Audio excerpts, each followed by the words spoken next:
In St. Louis, they are celebrating. That's a look at the War Memorial in downtown St. Louis as we celebrate Memorial Day across the country. We also celebrate baseball as American as it gets. And we're at Turner Field in Atlanta, where the Cardinals this afternoon begin a 10-game road trip. Also, Memorial Day is about remembrance. With my partner Al Rabowski, I'm Dan McLaughlin, and welcome to Cardinals Baseball. Hopefully you're having a very safe and happy Memorial Day weekend. Carlos Beltran, Al, is in the lineup here this afternoon. We weren't really sure just how good this guy was going to be. He's been better than advertised. Absolutely. We always knew that he was a very productive player when healthy. Health has been an issue. He is healthy now, he's happy, and it is responding as he leads the National League with 15 home runs, tied for the National League lead in RBIs at 41. He's been a heck of a player. He's in the lineup today, and on the mound for St. Louis, Lance Lynn. What a start he's off to in that rotation. Tommy Hanson for the Braves. Braves and Cardinals coming up on Fox Sports Midwest.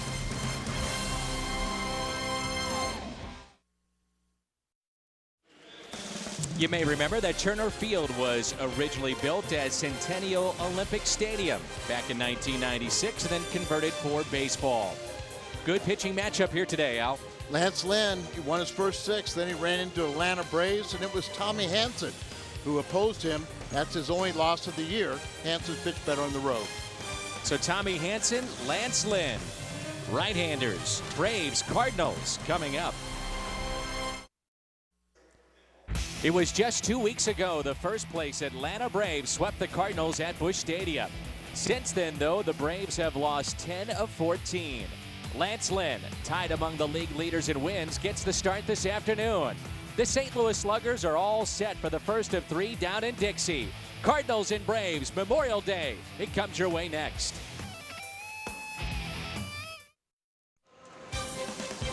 Cardinals baseball on Fox Sports Midwest is brought to you by Budweiser. Great times are waiting, designated driver.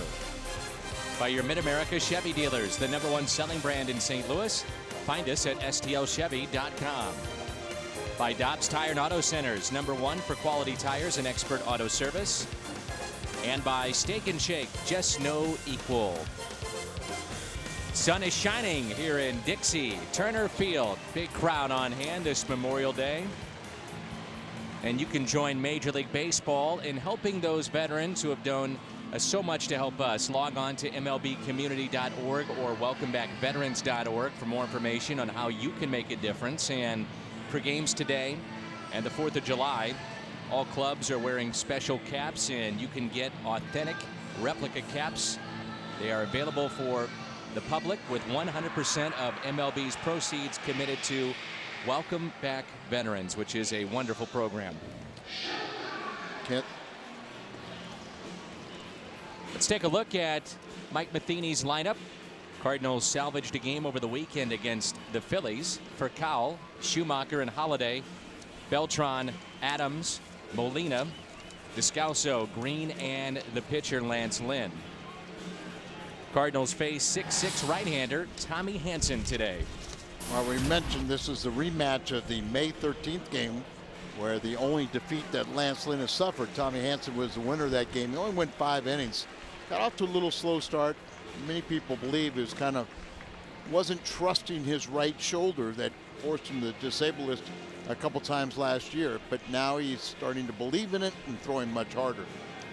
These are 2 clubs that are both suffering major injuries. No Chipper Jones, no Freddie Freeman in this lineup for the Braves. Jones is on the DL.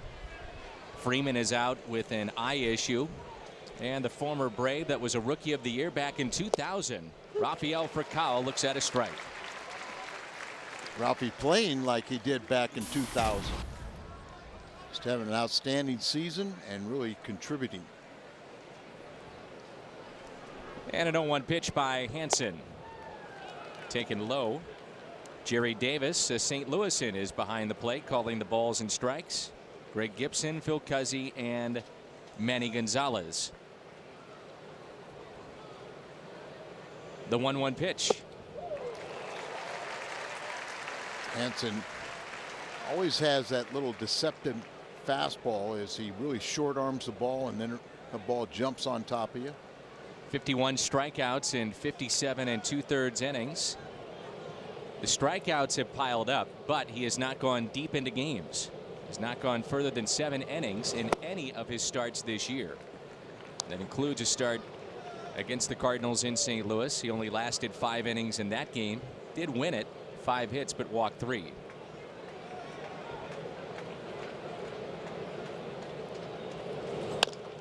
Two is up the middle. Tough play here. Pasternak spinning, throwing, not in time. Safe at first for Kyle. Rafael doing a good job getting on base once again. Defense of the Atlanta Braves with Prado, Bourne, and Hayward in the outfield. Juan Francisco in for the injured Chipper Jones. Pinsky over at first for Freeman. Behind the plate, Brian McCann, and he has missed considerable playing time the last week or so. He's been dealing with the flu and in there today to make the start. I believe his last start was May 21st. And this team, when Chipper Jones is out of the lineup, they usually do not win. Pitch taken inside by Skip Schumacher. He's in center field today. Cardinals are hoping to get John Jay back by Wednesday night. John Jay has reported to Florida, taking batting practice today. If everything goes well, we'll get a little bit of playing time. 1 ball, 1 strike. Appears to be Alan Craig, who's with the ball club. Seems like he will be able to retake a roster spot when he's eligible on Friday. John Mozeliak was saying before the game it looks like Craig would be for sure on Friday, and Jay, even though he'd be eligible on Wednesday, they maybe give him one more day. You've got the off day on Thursday, and Jay could return as well on Friday when we're at Citi Field for a 4-game set against the Mets. 1-1 pitch from Hansen. What's interesting about Hansen is that you can run on him. Base stealers have been successful 90% of the time the last 2 years. He's actually worked on that in spring training. Yeah, he's altered his delivery to take some of the pressure off his shoulder. You don't have that hesitation as much, but he's also a little bit quicker to the plate. Rakal was going to run there, but at the last second he detected something and wasn't comfortable with his lead and pulled up.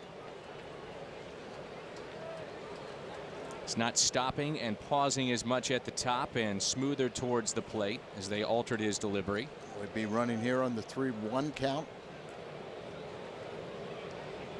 Not running, and the pitch is taken for a strike. And Skip gave Furcal a little peek as to why he was not running, maybe. Well, that's what I thought, because you don't often see Skip just take a 3-1 fastball right in the middle of the plate. The shade Schumacher to the opposite way. Big gap in right center. 3-2. He's off and running, and the pitch is hit to center. Bourne will not make the catch. Drops in for a base hit. And the first 2 have reached in the first inning for St. Louis. Rakal running on that ball, but it didn't know if it was going to carry all the way, so it really could only go the 90 feet advance. On the end of the plate, right off the end of the bat, you're a center fielder, you kind of read that, and you know he's not going to carry all the way distance to him. Here you see Ralphie just going out there and pulling up, as he wasn't sure Bourne might take that off the shoe tops.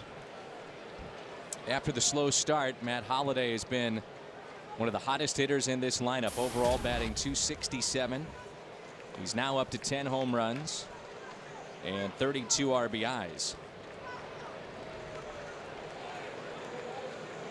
You include David Freese, who is out today. 3 Cardinals already with 10 or more home runs. Little asterisk there. I say 4. Matt Adams has hit 10. Just 9 of them happen to be at Memphis. And Bourne, with his great speed, shading Holliday a little bit to right center. Big gap in left.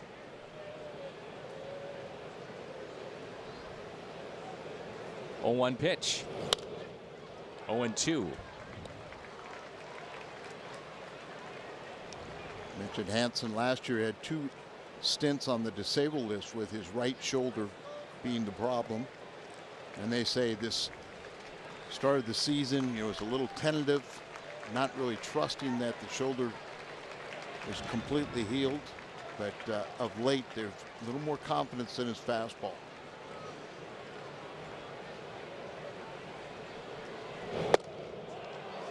One ball and 2 strikes. When he first came up, he was a 2-pitch pitcher. Fastball, slider. He's really worked on his curveball. But you talk about confidence. For a long time, he did not have confidence in his curveball. He felt he kept it up way too much in the zone and got batted around. Fastball that's popped foul. It's okay to be a 2-pitch pitcher if you have 2 exceptional pitches. Runners in scoring position is the area that Matt has really wanted to improve upon this year, hitting just 193. Still early. Still early. Braves were swept in Cincinnati, swept over the weekend by Washington. What a difference a week of bad baseball can make, and works out. They're now 4 games out as Holiday hits it down the right field line, but foul. 10-10 at home and a little bit better on the road, 3 games above the 500 mark. 7-game losing streak, and as you said, that week they found themselves from 1st place to 4th place. And both these managers are finding life can be tough without the big guns in the lineup. Got to have the horses to win.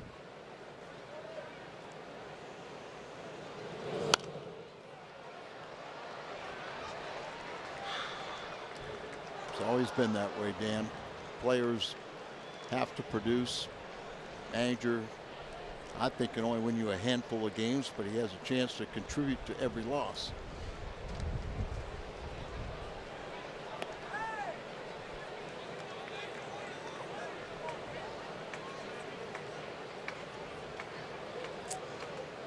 Cardinals making Hansen work here in the 1st inning. Still nobody out. Runners at 1st and 2nd. And the count is 1 ball and 2 strikes on Holiday. And he's hit by the pitch.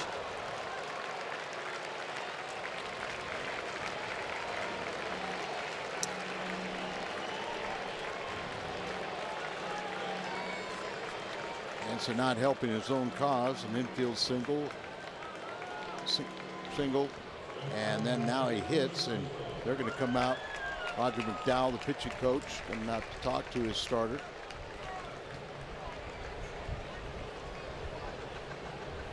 You talked about last year was an injury-filled year for Tommy Hansen. Now in his 4th season in the big leagues. Before the All-Star break, he was one of baseball's best pitchers. 10-4 before the break. Shoulder injury after that. 1-3 after the break. And his ERA was over 8. Then they shut him down. And remember last season when the Braves really collapsed, a lot of it had to do with their bullpen and a couple starters. Here's Beltran, and he pops one up on the infield. Now moving out. The wind is a little blustery here today. All day. Infield fly rule on that. That's why I was a little hesitant to say it was on the infield. Yeah, it wasn't quite a typical routine play. Little breaking ball right there, and just got underneath it. Prado has been playing a little bit of third base in the absence of Chipper Jones. He was content to let the shortstop catch that ball. It's Tyler Pasternicki, the rookie, and this is essentially the same team that fell apart last year for Atlanta down the stretch. Pasternicki is one of the new faces. Now it's Matt Adams.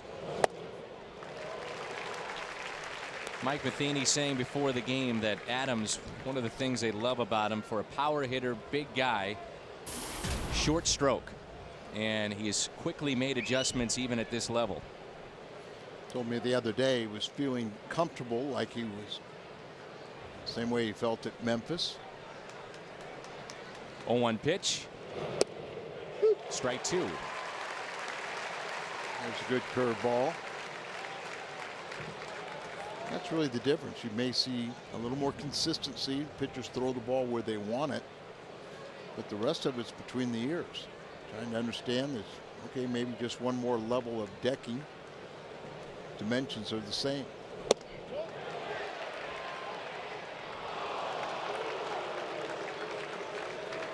Good test here for the Cardinals rookie Matt Adams.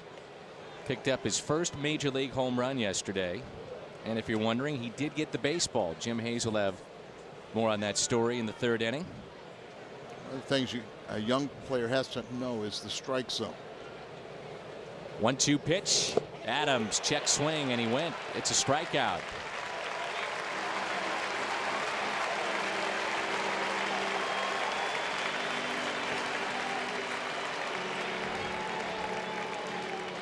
And it's up to Yadier Molina. I just asked him to repeat what he did yesterday in the first inning. That was a grand slam off of Roy Halladay. Also had a single and then left the game. Had to get an IV as he was dehydrated. Got to the ballpark today, said he felt fine. Carlos Ruiz was also having issues behind the plate yesterday.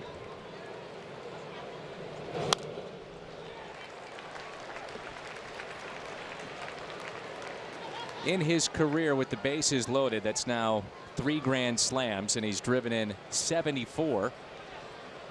You saw that Montero of Arizona picked up his new deal, and John Mozeliak reading the market properly and signing Yadier Molina to his contract extension. And I think you'll say that that's going to work out on the behalf of the St. Louis Cardinals.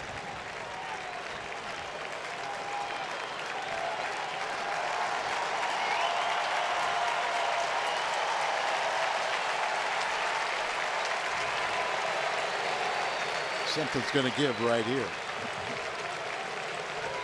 Here's the 0-2. Nice play by McCann, who's a 6-time All-Star, not noted really for his glove, more for his bat. 5 times he's won the Silver Slugger. Might have a little more competition this year. The man standing at the plate, and also with Ruiz, we saw his great offensive numbers in the Phillies series.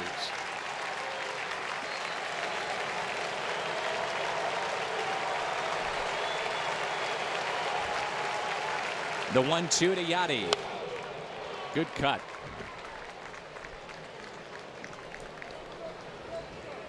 At the very least, Hansen's going to be right around 30 pitches when this inning is through. Of course, the Cardinals are hoping to more like 40 plus.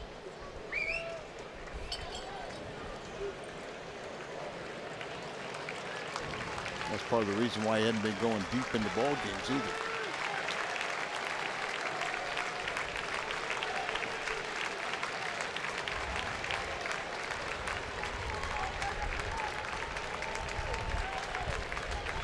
Here's a 1-2 pitch.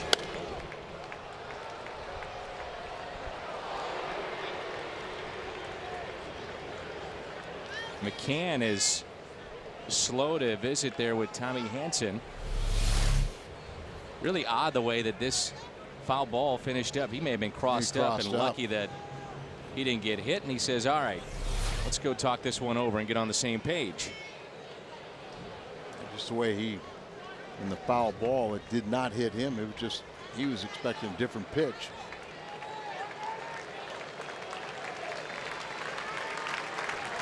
Eight for his last 12 is Molina. Another 1-2.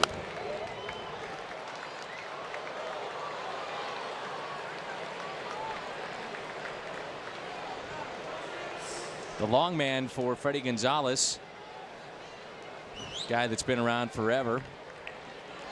He pitched last night. Livan Hernandez And the way that this first inning is going, you're going to see much of this bullpen probably here in game one.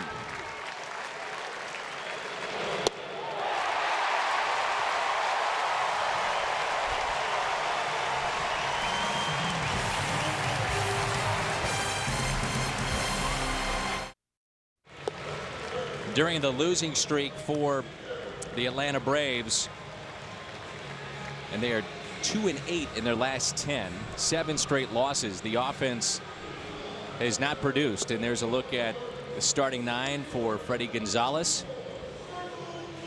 With Freddie Freeman out, Chipper Jones. Big losses, and it's Lance Lynn who gets the start today for St. Louis.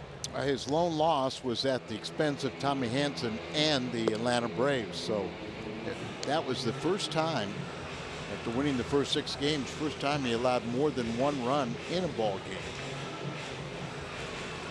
And his ERA since that time has creeped up a little bit as he's given up a lot more hits. He's had a little more trouble getting the ball down. Look at the Cardinals defense behind Lance Lynn. Holiday, Schumacher, and Beltran in the outfield. Along the infield, Descalso for Kyle Green and Adams. Yachty's behind the plate. Around the horn all season long is brought to you by Dobbs. Last night, 7-2 loss to the Nationals. Braves equaled a season low. They only had 3 base hits. And the Braves have hit just 180 as a team during this losing skid.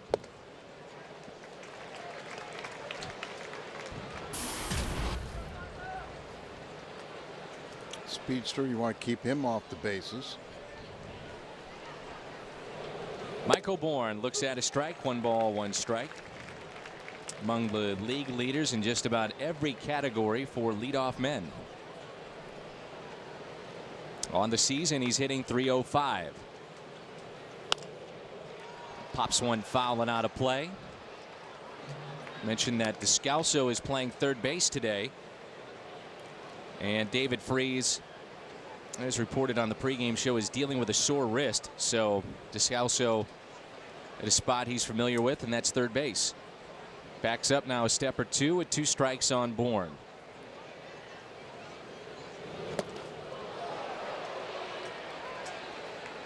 Mike Matheny's really done a good job, I think, of when he notices a guy's got a little injury, he'll get him out of there for a couple days rather than have the guy play through it and end up costing you 7 to 10 days later on. There's a fly ball into shallow right center. Schumacher on the run and makes the catch.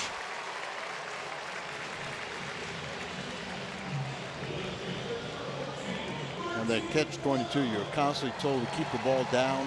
If you got a guy like Bourne with very little power, you really do want him to hit it in the air, so it'd be just a harmless fly ball. Martin Prado. Prado is 8th in the league in average, hitting .326. 3 home runs. He's driven in 22. A fastball and a strike at 94 from Lance Lynn. Bring the bat much better now as Prado's last 19 games over 400.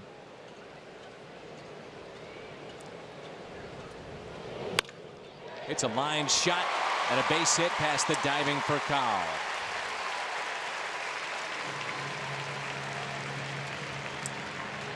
Breaking ball went more side to side than down.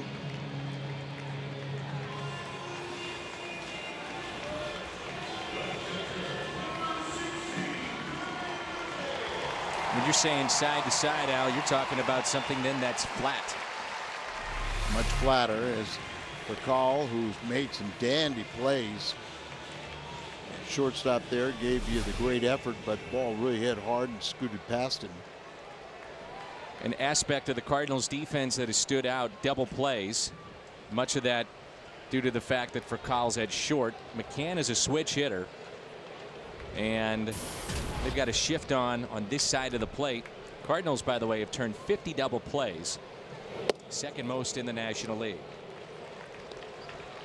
I think he doesn't employ too many shifts, as that has become more of a norm in baseball. But that's for call, the shortstop right behind second base.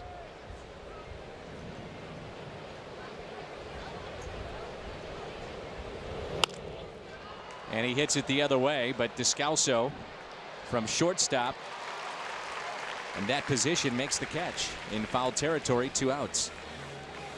Sometimes you wonder why a guy just won't try to drop down a bunt just down the third baseline and say, if you want to do that, I'll take advantage of it. Big Papi did that last week. Extreme shift was on for him. He said, all right, you're going to give me that side of the field. He drops down a bunt, base hit. If you do it too often, they're not going to do the No. shift. You know? Here's Dan Uggla. Through all the injuries the Braves have had, he has been a constant. He was like that in Florida for Freddie Gonzalez. Played for him with the Marlins, and that's been the case here in Atlanta. He hit 36 home runs last year, but it took him a long time to get going. He's got 7 home runs this year. He's driven in 27 and batting .260. And the point that you're making, Al, is that here's a guy that hits those 36, but on July 4th, his average was at 173.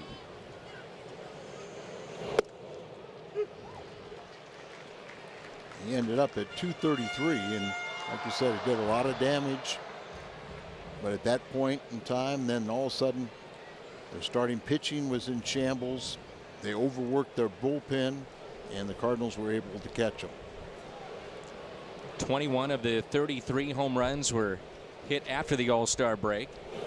It's when he came alive. He also mixed in a 33-game hitting streak, and that broke Rico Cardi's record of 31 back in 1970 for the Braves.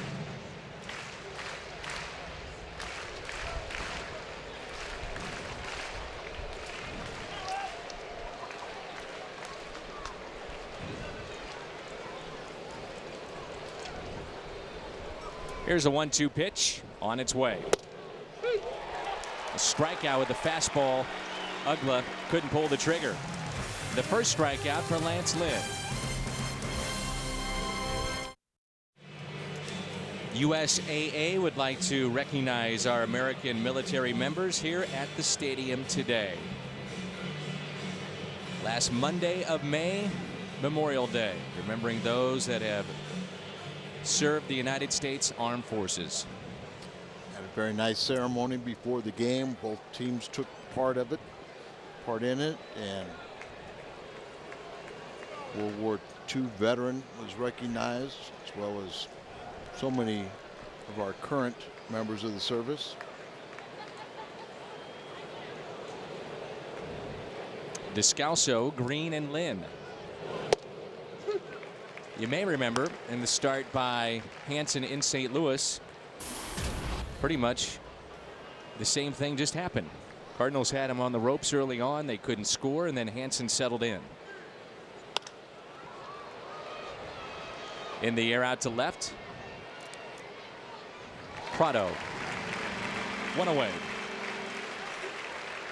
Toyota keys to the game, and we revisit that series just a bit. Last 2 years against Atlanta, what the Cardinals have done. 5-1 a year ago. This year 0-3. Even though the home runs were very good in that weekend set, the ERA was not over 6. Yeah, that's really the difference right there. High ERA, didn't pitch particularly well against them. Georgia Tech product. That's Tyler Green, and reaching in and out of play, Hinsky. Strike one. Just want to see a little more consistency from Tyler. Showing you, looks like he's getting very comfortable playing second base. He's had some very productive games, but just like to have consistency and keep that average climbing. I'm sure, Al, he would tell you that for him to be that consistent player, you have to have consistent playing time. And as you mentioned, he's playing second base, a position that he did not play all that much of in the minor leagues. More shortstop, a little bit at third base. They gave him every opportunity to take that position and run with it in spring training. Didn't happen. But now he's seen the bulk of the playing time there. And he shoots one out to right center field. This is well hit. He can run. He's on his way to second base. Green will take that turn. Tyler Green on the way to third. And in there safely. It's a triple. Second triple of the year. And he has been getting some playing time last 10 games before this triple, hitting .324 with a home run, 3 RBIs, and ball down and away. Good piece of hitting right there. Just love the way he stayed on that ball and just drives it out there. And like you say, he doesn't need a third base coach on this one. You can see the ball was there. They hadn't picked it up. And Oquendo will tell him to slide to the infield side, as he could tell the throw was going to be the outfield side. Good opportunity right here to pull the infield in. Lance Lynn can help his own cause.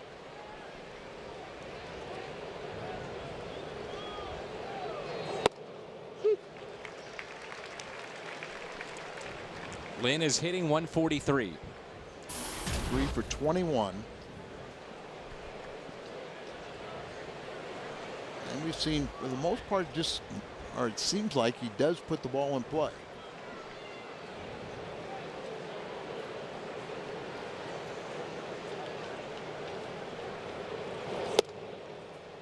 One ball, one strike. So the Cardinals wasted a terrific opportunity in the first inning with the bases loaded and nobody out. Beltran, Adams, and Molina, those three came up and could not produce. The 1-1 pitch to Lance Lynn. They're thinking squeeze, none doing, 2 balls and a strike. Now would you put it on? No. And why not? Well, Lance, I mean, you could put it on, and it's very difficult to defense. They can bring the infield in, but if you get that bunt down, if it reaches the grass, Tyler Green would be safe, because they're going to walk him anyway. That's why. And then Furcal has the most RBIs by any leadoff man. If you are going to put it on, I'd do it now. On the 3-1 count, he's got to throw a strike.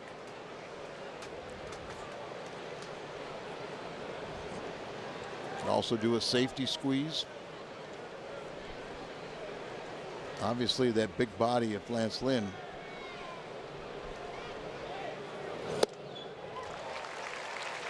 Three and two.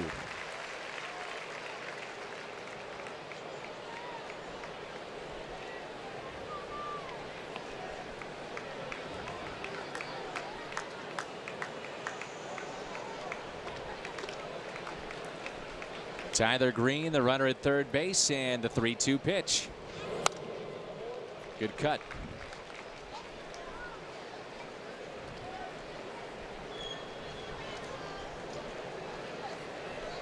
Tommy Hansen's got to, in his mind, he's got to think, I can throw a fastball by any pitcher. Get a lot of balls up and produce a sac fly. Well, regardless, they have made him work here in the first 2 innings. He's at 42 pitches right now. Beautiful day here in Atlanta, Georgia. Sun is shining brightly. Overcast about an hour ago. We thought we may have rain. That's not the case. Let's hope it stays away. A 3-2 pitch again. Yes. He went. It's a strikeout of Lynn. That's 3 strikeouts for Hansen. Had to go to a slider to put the pitcher away, and Lance Lynn expanded his zone and got himself out. And Rafael Furcal, a chance with 2 down. At 22 RBIs, that leads, or is tied for the major league lead with Aviles from Boston. And we'll go back and you'll see why he was rung up. Ball out of the plate and definitely goes through. Ralphie's got those RBIs. Let's see if he can add to it.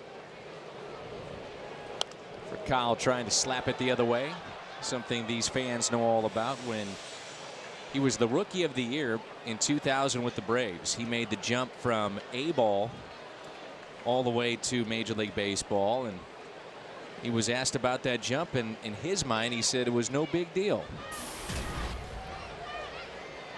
He said you can either play here or you can't, and they'll find out very quickly if you can't. 0-2. Kakal is 5 for 9 off of Hansen. First pitch where he kind of tried to do that little slug bunt, as he saw the third baseman Juan Francisco playing in. Just tried to push it over his head.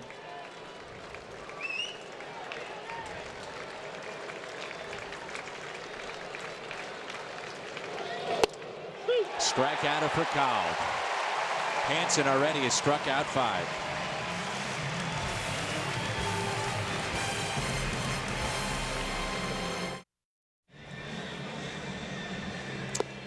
This afternoon, a day we remember those that have paid the ultimate sacrifice for protecting our freedoms. Memorial Day. We have no score here in Atlanta. Baseball on Fox Sports Midwest. Freddie Gonzalez dealing with a banged up lineup, and minus Chipper Jones, it's our first take. They're 7-18. With him 19-5, and look at the difference in the runs per game. A difference of 2 when Chipper, one of the great switch hitters of all time, is in that lineup. Yeah, Chipper's on the disabled list right now. He was hit by a ground ball in the Tampa Bay series, and swelled up, had a hematoma. I saw a picture of it, and they did a surgical procedure, lanced it, and took out 125 cc's of really some form of like dried coagulated blood, and now he's feeling a lot better. Hayward quickly looking at strike 2, 0-2. It's Jason Hayward here. Then Juan Francisco, Eric Hinsky, 3 lefties for Lynn to deal with. Hayward had the tough sophomore season last year, and he was really plagued by a shoulder problem. He said he heard his shoulder pop, not this last spring training, but prior to his sophomore campaign. Didn't say anything about it, and then the numbers were not very good, and he finally admitted to reporters once they got into the season that his shoulder was messed up, and he strikes out. And he's been hearing this crowd boo him the last week or so. Memorial Day weekend, and the Cardinals are celebrating with a summer savings 2-day ticket sale, and this is lasting until midnight tonight. 4 different games, and you can get tickets as low as $15. That also includes the 4th of July. Cardinals.com/summer. Cardinals.com/summer for those tickets. Here's Juan Francisco filling in for Jones at third base, and he looks at a strike. Talked about putting Prado back at third base, but Francisco's got done some positive things offensively recently. And it's not so much what Francisco does, Al, it's what Prado does when he plays one solid position defensively. They don't want to move him around. 2 years ago, had a chance at winning the batting title. Last year, they moved him from second base to the outfield. He struggled with that. So Freddie Gonzalez said 2 days ago, we will not shift Prado from the outfield to the infield. Yet, Prado starts at third base last night, and he's in left field today. But they feel they have to keep him a positive vibe defensively, which carries over to what he does at the plate. 4 for 5 homestand for Francisco. That's what's keeping him in the lineup today. It's a little heavier than the days we remember when he was with Cincinnati.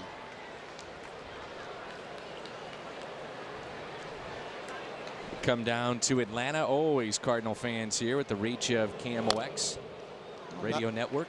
Not only that, but one time this was a Cardinal farm town. Mike Shannon even played here in Atlanta before the move from Milwaukee to Atlanta.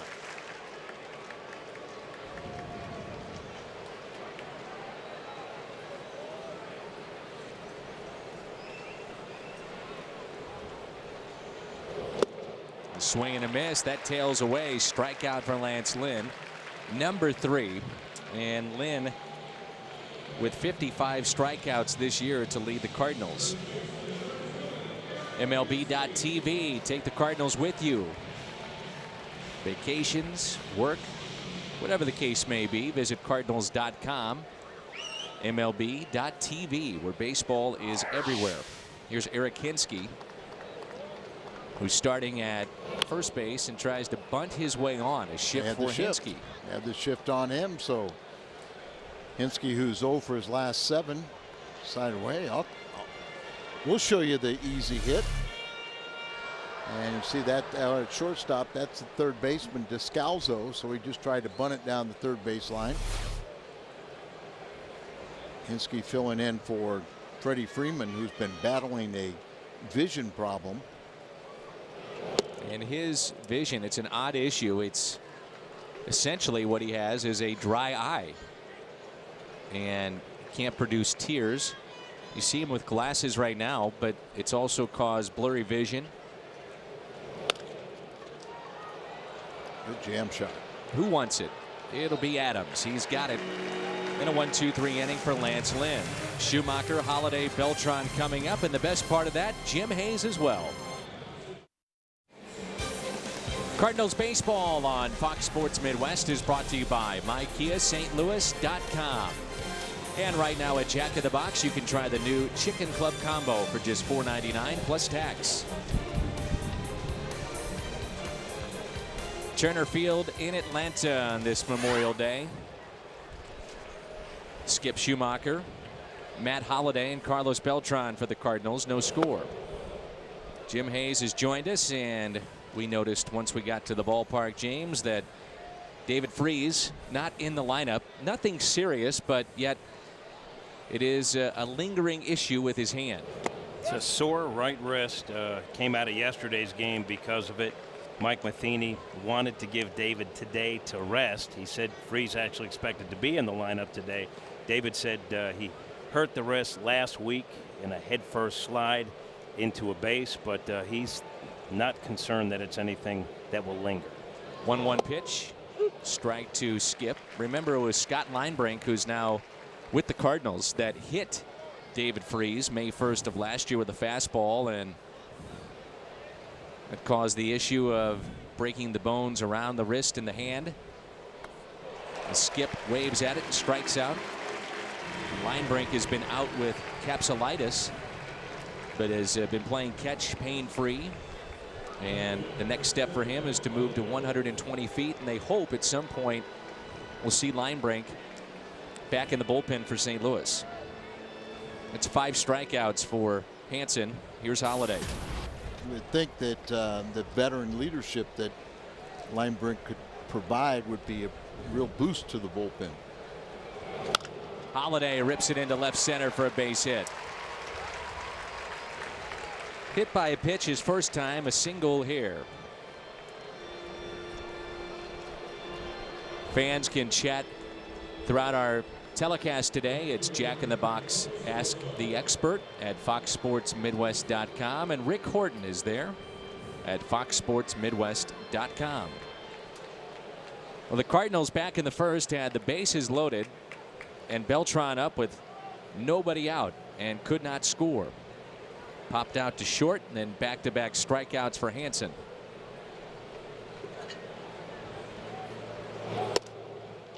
You mentioned it, Al, in our open that Beltran is happy in St. Louis. It just seems to be the right fit for him.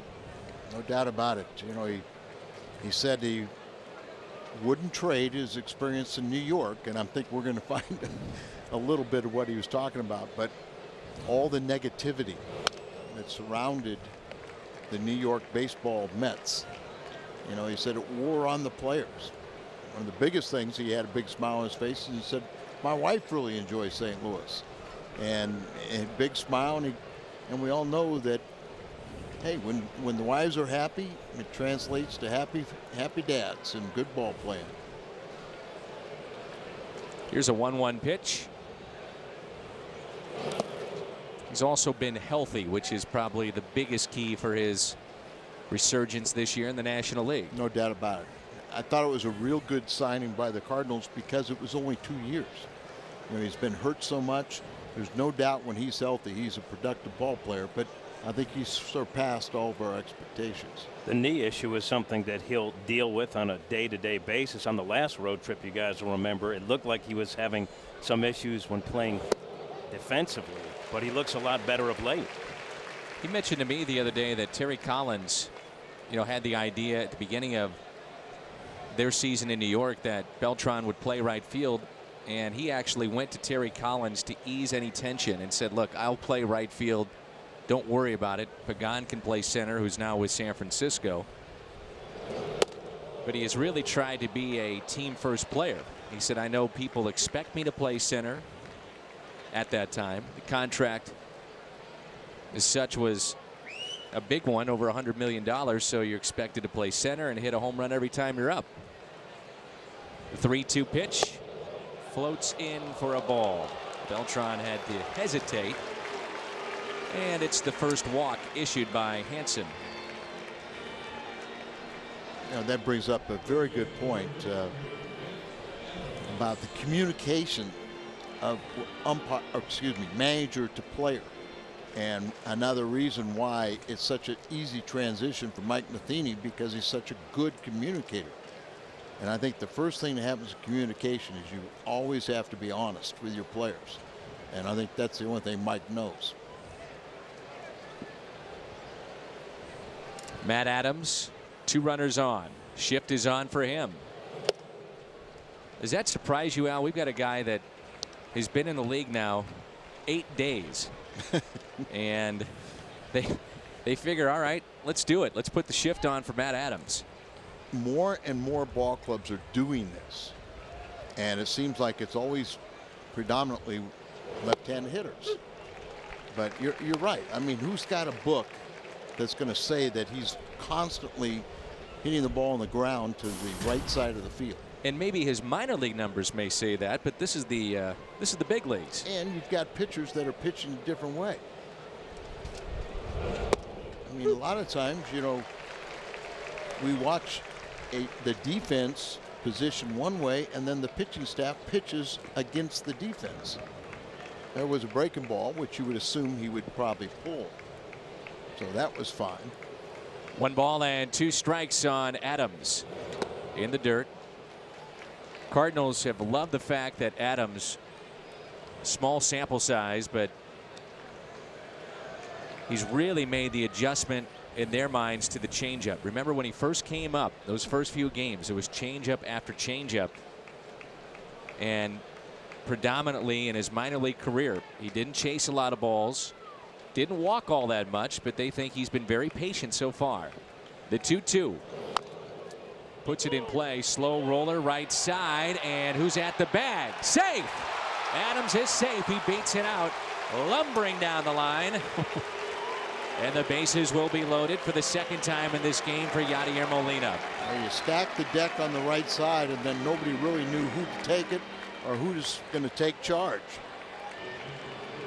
You can have a book on where he hits the ball, but not on his speed. Now, wait a minute. Now, he's not that slow a foot, gentlemen. You mean Jim? Yeah, I mean, you're the only one that I know that's lost a race. That's true. That is true. So Hinske gets it. He's looking, who do I toss it to? Now his second baseman is there. I thought he was out. I did too. And I like the call better, though. Here's Yadi now, who struck out his first time up. Fouled off a bunch of pitches. Cardinals again with another opportunity. You know how Yadi knew it was time to come out of yesterday's game? He said he looked on the pitcher's mound and he saw 2 of them. He saw 3 pitchers. Is that right? Yeah, and he said, I knew something wasn't right. And he has made sure he's plenty hydrated today. Mike Matheny thought, like most of us, that initially thought it was something in his eye, and then he goes, okay, I've been there, done that.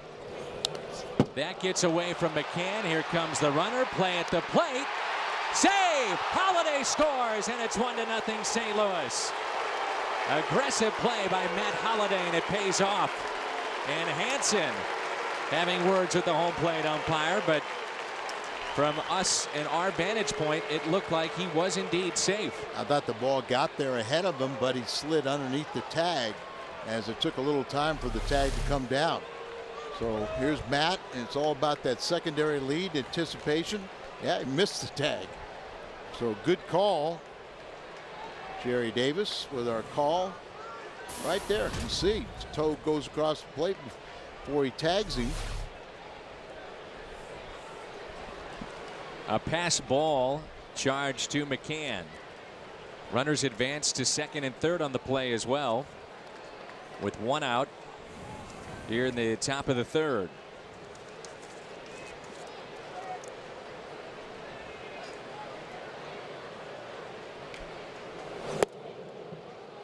Two balls and one strike.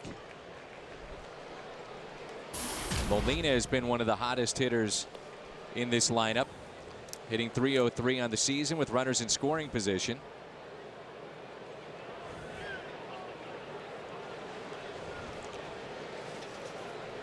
The 2-1 pitch. And somebody missed a sign because we have a rundown between third base and home plate. Beltran stays in it, so the runner can advance Adams to third. Well, usually it's going to be the hitter that misses a sign because it's normally verbally given to the runner at third by the third base coach.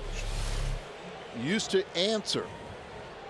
Batter used to answer so the runner at third knew that he got the sign, but then they started saying that was giving it away, so now there's usually not an answer. And I think Yadier Molina, who has always got his head in the game, one of the rare times. Base hit into center field. Adams will score, and it's 2-0 Cardinals. The RBI for Yadi, number 29.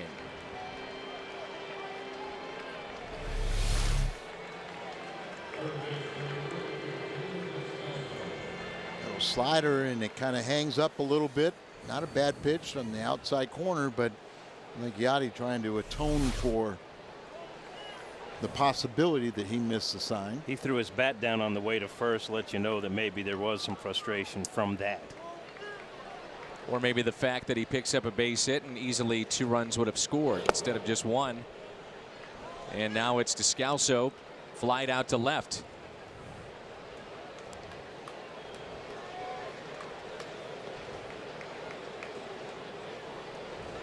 A 2-0 lead for the Cardinals. You get the feeling it should be or could be a lot more. First inning, bases loaded, nobody out, they don't score. A missed sign moments ago cost them a run, but Yadi got that back. Second inning, a 1-out triple. He doesn't come around to score, so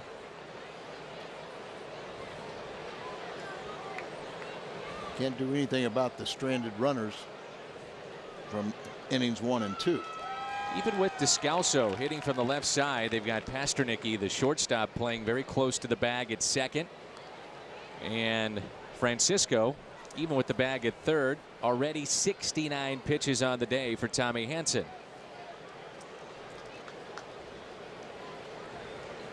Cardinals with 6 base hits. Hansen has struck out 5.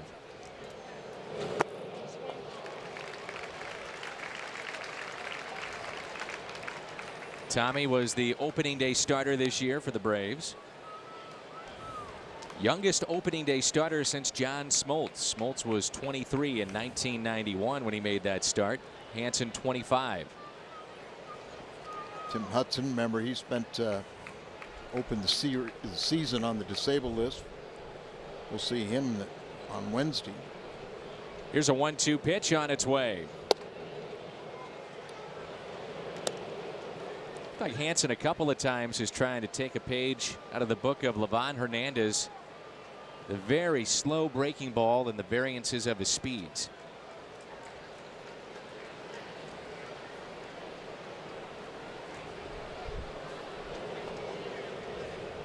Molina with a 2-step lead, so they check on him. That time I think it was a step and a half. And he was facing the bag.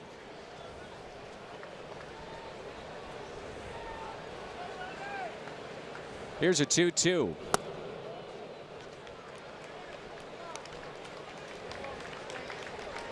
Now at the count 3-2. Let's see if they want to play behind Molina. And yes, Hensky will do that. So Yachty should get a good lead and a good jump here. 2 down, full count on Descalso.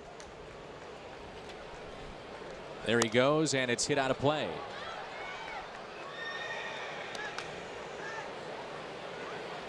Tommy Hanson really hasn't pitched all that well at his home ballpark here at Turner Field, but on the road, ERA under 3, 4-2. So 4 of his 5 wins have been away from home.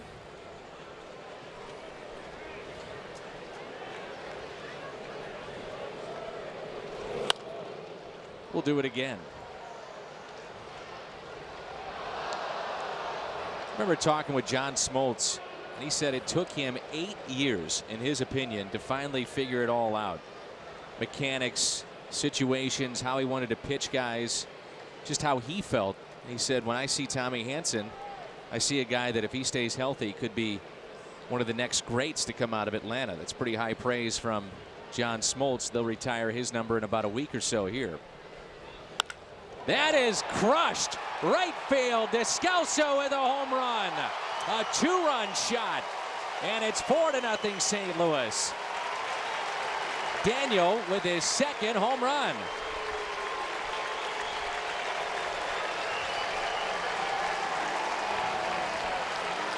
Gotten off to a slow start offensively, but boy, was it nice to see him jump on that pitch. Just a line drive halfway up the lower deck. And he kept on fouling off pretty good pitches. Here he gets a fastball, kind of comes right back over the middle a little bit, and he just turned on it. So Molina comes home on that 2-run shot. Here's Tyler Green, who tripled first time up. Green with a high fly ball, left center field. Who wants it? It's Bourne on the run and on the track. Who makes the play? 3 runs in the inning, highlighted by the home run from Daniel Descalso. Carsoup.com/Cardinals to send us your email to booth questions at carsoup.com/Cardinals. 4-run lead now for Lance Lynn here at Turner Field in Atlanta. Al Hrabosky, Dan McLaughlin with you, Jim Hayes as well. And Daniel Descalso, 1 for 2 on the afternoon, but a 2-run homer. And Lance Lynn so far, a couple of innings in the books. He's allowed 1 hit, and he has struck out 3.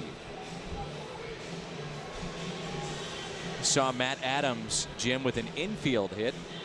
Hopefully we won't see a lot of that, more of the long ball variety, and that's what he did yesterday, his first ever big league home run, and he was able to get the baseball. Yeah, he got his first big league homer. He got his first taste of the cold shoulder when he got to the dugout after rounding the bases. He got his first curtain call.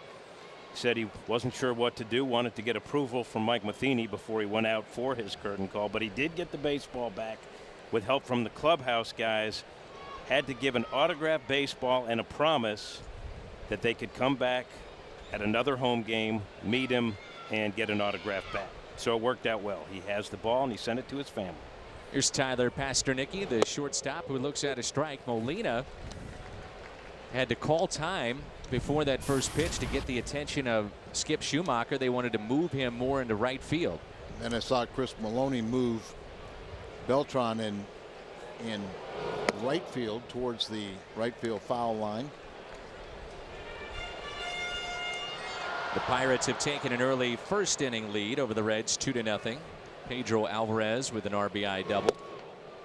Reds leading the Central Division by a game and a half.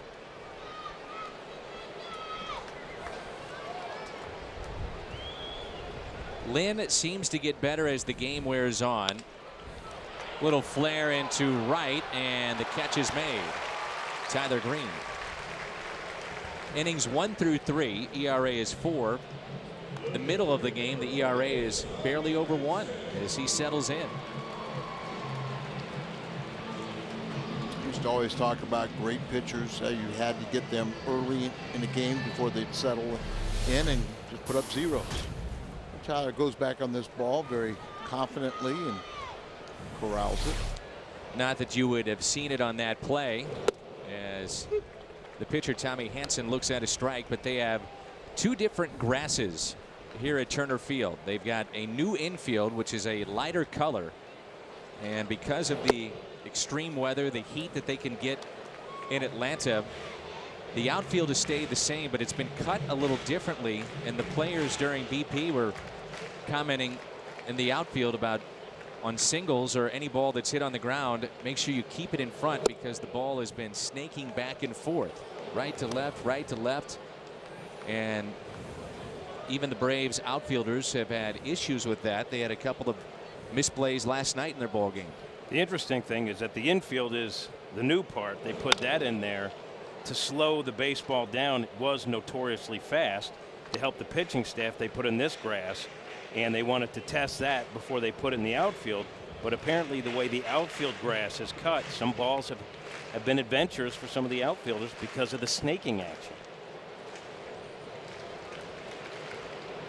1-2 pitch. 2-2. Mark Zepchinski was on the pregame show this afternoon and used a little bit differently, Jim, by Mike Matheny as opposed to what Tony did with him, and a lot of that is due to the fact, though, that he is the lone lefty, and that's strikeout number 4 for Lance Lynn. So he'll come in and work an inning, maybe a little more, as opposed to facing just one guy, and he says there is an upside to that. Zepchinski was telling me it gives you a little more time to settle in and find a groove, and he said if you happen to give up a base hit, you have a chance to work through it. If you're in for one guy and you give up a hit, you're out of there, and you have to think about it all night until the next game. Does he prefer to start or relieve? He likes relieving. He would start, but he said he thinks if he was moved into the starting rotation at some point in his career, he would miss the adrenaline rush of being called in from the bullpen and also hanging out with some of the fellas out there. People in the bullpen can be a little nuts, Al. And in all seriousness, Al, knowing that you come to the ballpark with a chance to be a part of it every day, there is that adrenaline rush. No doubt about it. Here's a ground ball to the right side. Green is there. Well, good start so far for Lance Lynn. It's a 4-run lead for St. Louis as we move to the 4th.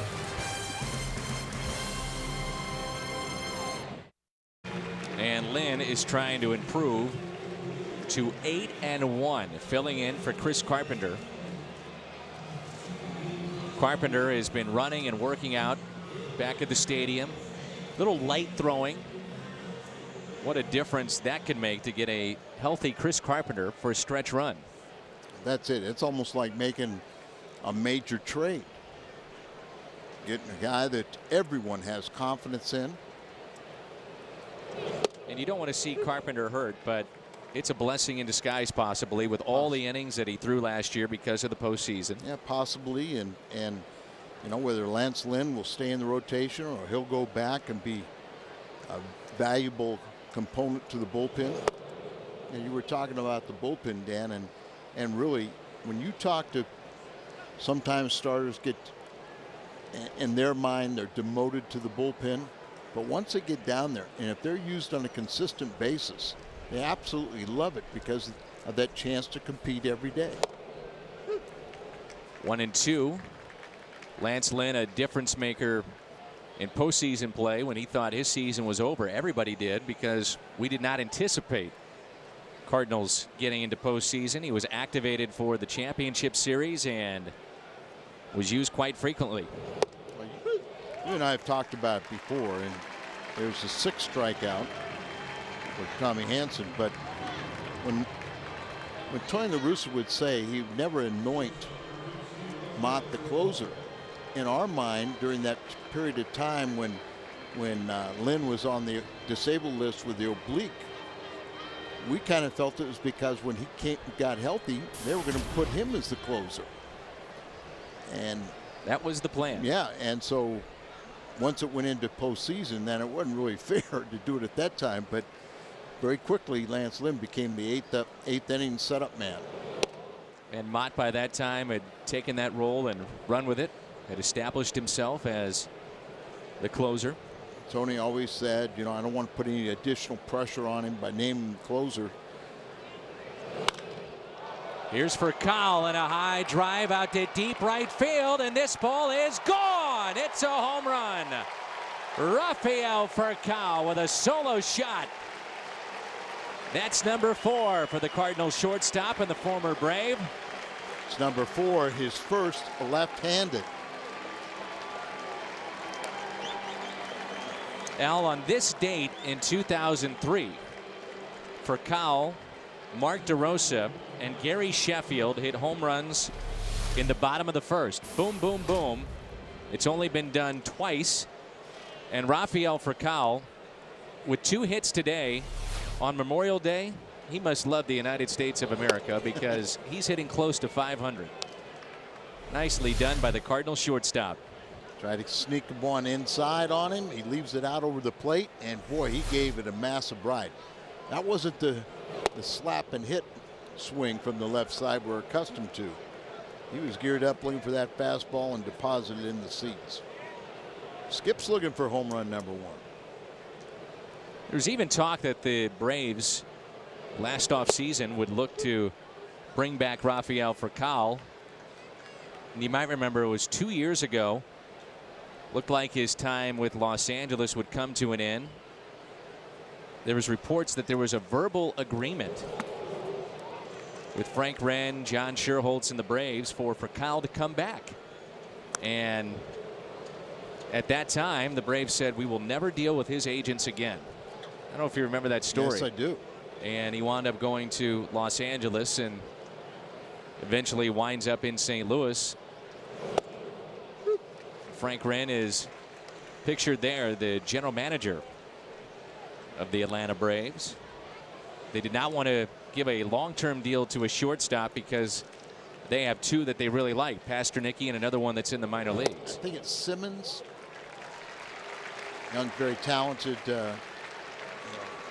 shortstop. Pasternicki's up here. But I do remember that. And that kind of reminds me of, you remember when there's another visit by Roger McDowell. Remember when Whitey Herzog wore 2 hats, the manager and the general manager? And Whitey told me, he said, you really can't do that because I know as a manager what I tell my players, and I know as a general manager what I tell the agent, but I don't know what the agent and the player tell each other. A lot of truth to that. Oh, I yeah. mean, agents wanting to keep his client happy, and you're going to do what you have to do to keep him happy. Here's Matt Holliday. Holliday with a base hit, scored on a pass ball back in the 3rd, and was hit by a pitch. And Whitey kind of learned that the hard way, if I'm not mistaken, because he was having a little issue with a player, and the player, he had a conversation with his player, and the player told him, well, you told this to my agent. Whitey goes, I didn't say that. Well, that's what the agent told the player. 1 ball and no strikes on Matt Holliday. If you're Mike Matheny, would you think about, with a 5-run lead, it's still early, and you've got Tommy Hanson and the Braves on the ropes, would you think about running? Talked about how successful base stealers have been, 90% the last 2 years. That gets away from Henske, and Schumacher is on his way to second base. See, he did tell him to run. But I hope the Skip didn't get the brunt of that pickoff attempt. Henske like couldn't find it. Yeah, well, Henske didn't know where it was. And then once he gets off of Schumacher, you see Tommy Hanson, you see McCann running for it, but it's by that time Schumacher just stand at second base. It's an error on Hanson. Schumacher in scoring position for Matt Holliday, who has driven in 32 this year. Here's a 1-0 pitch. Back to your question.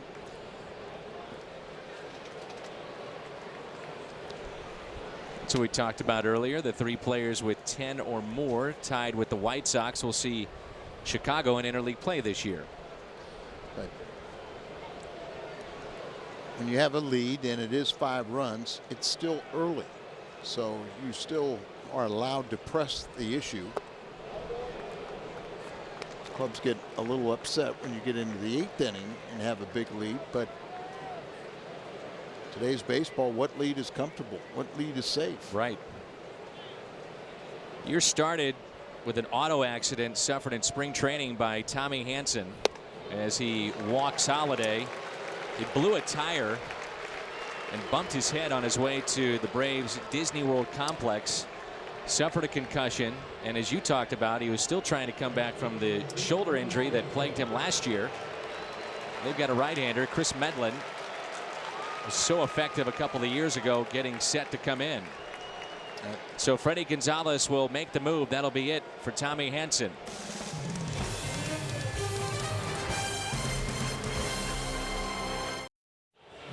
Six is a serious number. When the Cardinals score 6, get any size drink all day tomorrow for just 50 cents. On the run at Mobile, 6 is a serious number. 8 hits for the Cardinals and a 5-run lead. And something that Freddie Gonzalez did not want to do, go to his bullpen here in the top of the 4th. Hanson ineffective, and Chris Medlin. So Chevy called to the bullpen. The righty is in. He spent just about all last year on the disabled list, recovering from Tommy John surgery.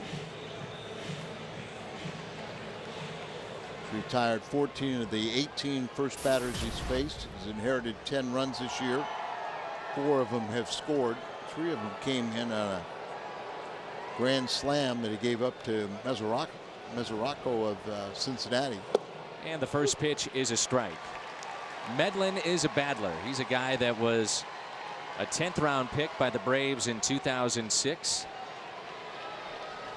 And most major league scouts overlooked him because of his size. He's listed at 5'10". That might be generous.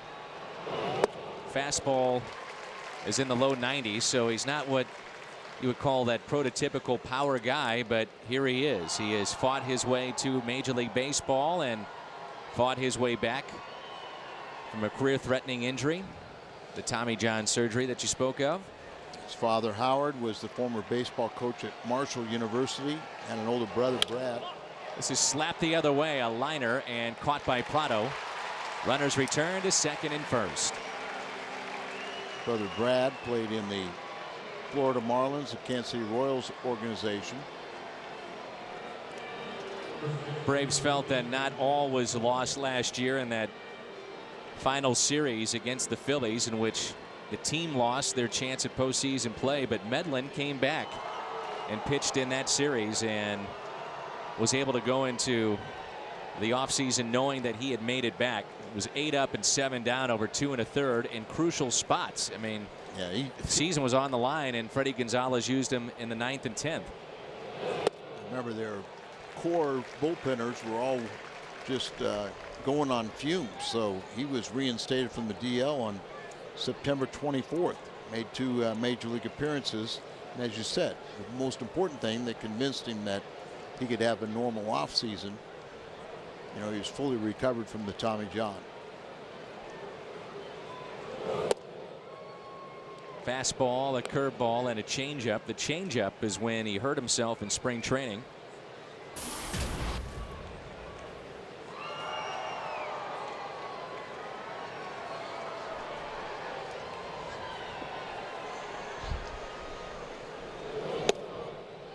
He was talking before the game about coming back from surgery, and he was throwing in spring training this year. They said he felt like he had ruptured his elbow again. But what he later realized then in talking with other pitchers that had come back from Tommy John, it was the scar tissue that was popping inside the elbow. Broke down the adhesions. That's a base hit from Matt Adams out to left. Here comes Schumacher. Here comes the throw, and he is safe. Matt Adams with RBI number 3, and it's 6-0 Redbirds. So his 3rd RBI, a multi-hit game, 2 hits. As Adams became the 30th Cardinal to get 2 hits in his Major League debut. And here he scores Schumacher. And again, it's an example of that short swing that Adams has. He does not have a long stride. He's a big guy.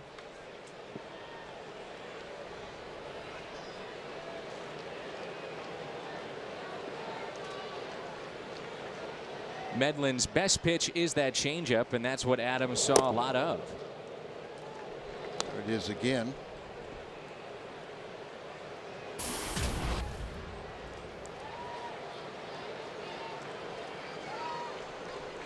Yadier Molina is 1 for 2.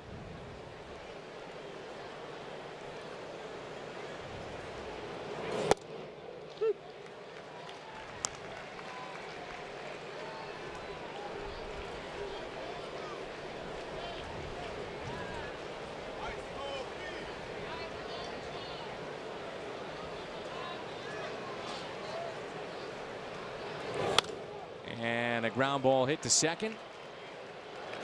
The Cardinals picked up 4 runs in the 3rd and 2 more in this inning. They've knocked out the starter Hansen. Nice way to start the trip. 6-0 St. Louis. The Blues and Fox Sports Midwest are teaming up for the Coleman St. Louis Race for the Cure. On Saturday, June 23rd, all team members are invited to enjoy special pre-race activities, which include a meet and greet with Louis, face painting, music, and more. For more information and to join the St. Louis Blues and Fox Sports Midwest team, go to stlouisblues.com. Well, the Cardinals are having a little fun. They knocked out Tommy Hansen. They've scored 6 runs on 9 hits. They've had a few more base runners with hit batter, walks. Lance Lynn has pitched extremely well. He's allowed a 1 base hit. He struck out 4, and he's retired 9 in a row. The thing I look at now with Lance Lynn is that fastball, and at times last handful of starts he's gotten away from that fastball, and it's something that the Cardinals have really tried to emphasize. As we saw last year coming out of the bullpen, he was throwing 97, 98 consistently, and as a starter it's roughly been around 92, but very effective. Well, that's not surprising that you'll diminish somewhat, but you know, I love it when I hear that they try to get people back to throwing fastballs. When I came into the Cardinal organization, I was told pitching is a lot different now. And I was told you had to throw your fastball 70% of the time just to maintain velocity. Now, nobody does that anymore, but when we saw Wainwright the other day in his shutout, he threw 61% fastballs. A lot of people, you know, say, well, everybody gets to the big leagues because they can hit a fastball. Well, that may be true, but can they hit great fastballs? And can they hit the fastball that you can locate up and in, down and away? Martin Prado pops it up. Glasses on, Tyler Green fighting the sun and makes the catch. We're at Turner Field in Atlanta, Georgia. The start of a 10-game road trip for St. Louis. Dan, Al, and Jim with you. We start here in Atlanta. Midway through, we'll make a stop at Citi Field in New York and then finish up in Houston. Fraccal is 2 for 3 with a homer. Descalso also a 2-run shot. We're going to be in New York so long, I think that we're going to have to pay taxes. Get the off day on Thursday and then a 4-game set. And we'll get in there, well, very early Thursday morning after a night game here in Atlanta. Here's Brian McCann. And won't leave until after the game on Monday. The fans last night here in Atlanta and again today booing more now than they have in years past. It's been a fan base that was treated to championship after championship as far as division titles are concerned. And they've done a great job replacing their talent through their farm system, and yet you hear the boos more so now than maybe you ever have in the last 10 to 15 years. Got spoiled. 14 consecutive years. Reached postseason. Bobby Cox will go into the Hall of Fame, but a lot of people around here never appreciated him. Said you only won once. There's a fly ball lifted to left. 2 outs. You saw the pronounced shift in the infield, but they had Matt Holliday pretty much straight away and left, and that's why he made that catch.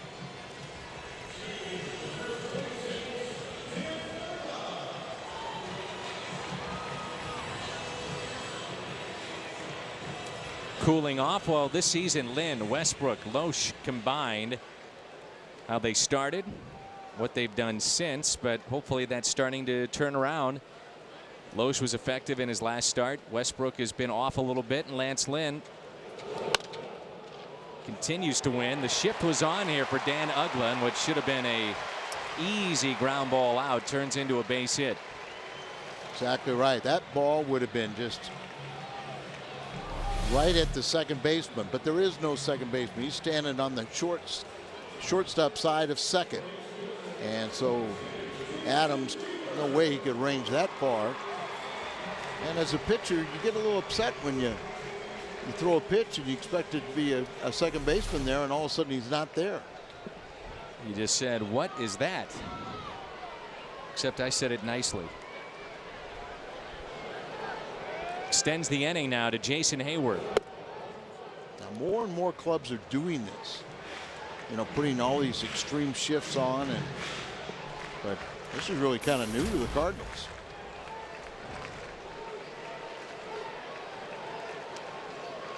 Teams were just pounding Jason Hayward in last year, and he also is susceptible to the breaking ball, and the lefty-lefty matchup late really got him too. He struggled against left-handed pitching. Now in his 3rd season, remember, he burst onto the scene, his first at bat, a home run. At the age of 20, he was selected and voted in by the fans for the All-Star game.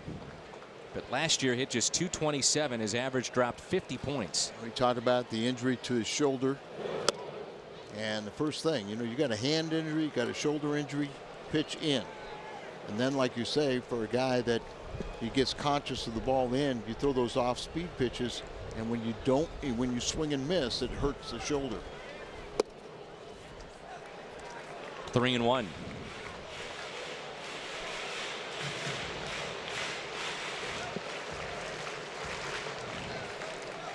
Lance Lynn trying to become the first 8-game winner in the National League. Gio Gonzalez picked up a win against the Braves last night. He's at 7, along with 2 other lefties. Cole Hamels of the Phillies, Chris Capuano of the Dodgers, R.A. Dickey, the knuckleballer. I believe we'll see him Friday night for the Mets. They don't have an off day. 3-2 is a broken bat. Descalso going out. He won't get it. Uggla will be held up, and Hayward is in with a bloop double out to left. The one thing you worry about here, Al, is that Lance Lynn, we saw his frustration after the base hit by Uggla. Don't let the inning get away. Just the ball up and away and didn't hit it hard. Should not have been a double, but it results in a double. Uggla was running on the pitch. That's why he got to third base with ease. And there are 2 outs, so just work on the hitter and regroup. Forget about what was bothering you and just now go out there and attack the hitter. That's one thing we've been very impressed with Lynn. Lance just doesn't seem to let things bother him. So I don't think he'll have any problem in regrouping.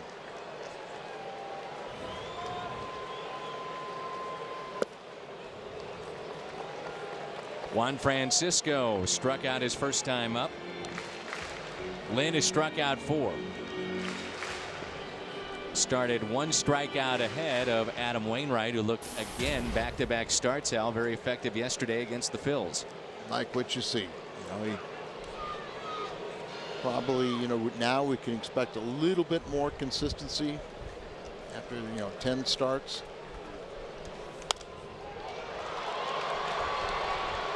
Out of play and foul. Kind of tricked everybody a little bit. Was in spring training. You know, Wainwright was just so good that you just didn't expect him to come out of the chute 0-3 with a high ERA. I go back to watching Gio Gonzalez last night. We saw him in a start against the Cardinals in spring training, and you thought this guy is going to get destroyed this year, and he is one of the most effective pitchers right now in baseball. Well, if I'm not mistaken, he won 15 games last year, but you're right about what we saw that day. He looked terrible. You know, I don't even think he lasted 3 innings. And I think the Cardinals scored close to 8 runs against him. So that was kind of like, But I was watching some of that game last night, and he was a lot more effective. His pitchers were doing a lot more than they did in the spring. 3-1.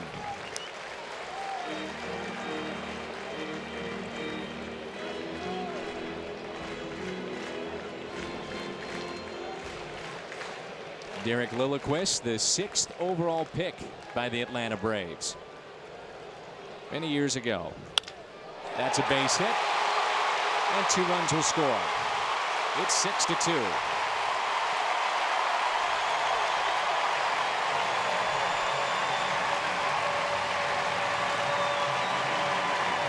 Talked about all the teaching that goes on here at the major league level. I think Lance Lynn hopefully learned a very valuable lesson. Is ball away from him, not a bad pitch, but he was able to pull it and hit it up the middle, driving in 2. Got a little upset because he thought he made a good pitch to Uglin. They had a shift on instead of a ground ball out of the inning, became a base hit. And then he complicated it with a bloop double to Hayward. But now those are those 2 earned runs out there. I thought he would be able to forget about that, just go back and attack, and he kind of was picking again. The shift is on here for Hinske. He tried to bunt his way on. No balls and 2 strikes. It's very pronounced here with Hinske. You know, we've gone from not doing this at all to doing this for left-handed hitters, and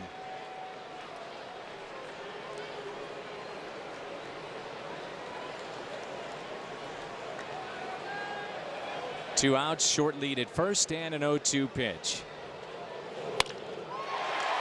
The shift is on, and look at this. What a play by Green. The shift that time works to perfection. What a play in shallow right by Tyler Green. A diving stop to his left, and the inning comes to a screeching halt. We love that shift. It's 6-2.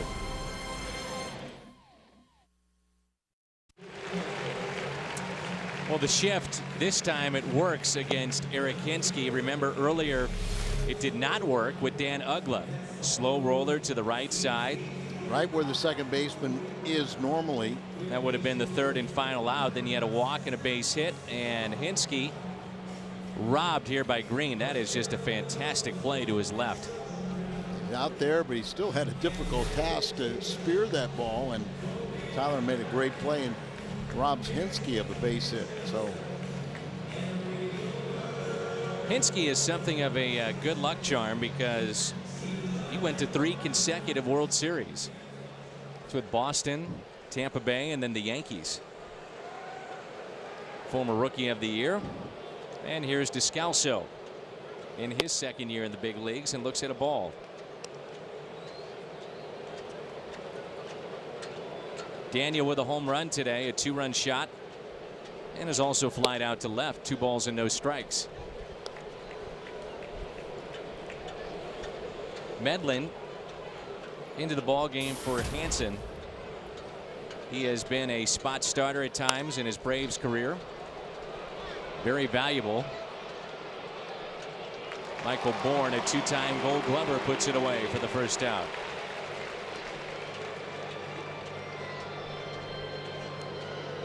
And it brings in Tyler Green. Tyler Green initially was drafted by the Atlanta Braves but did not sign. Played at Georgia Tech. First pick by the Cardinals in 2005. He was the 30th overall. Now 28 years of age, from Raleigh, North Carolina. Sandwich pick, compensation for Cardinal free agent that signed elsewhere. That's why the Cardinals have so many draft picks this year. Loss of Dotel, Edwin Jackson, Pujols, it's a Mazda replay, and Tyler Green with a gem. The draft is 1 week from today. Here's a ground ball that's hit to short.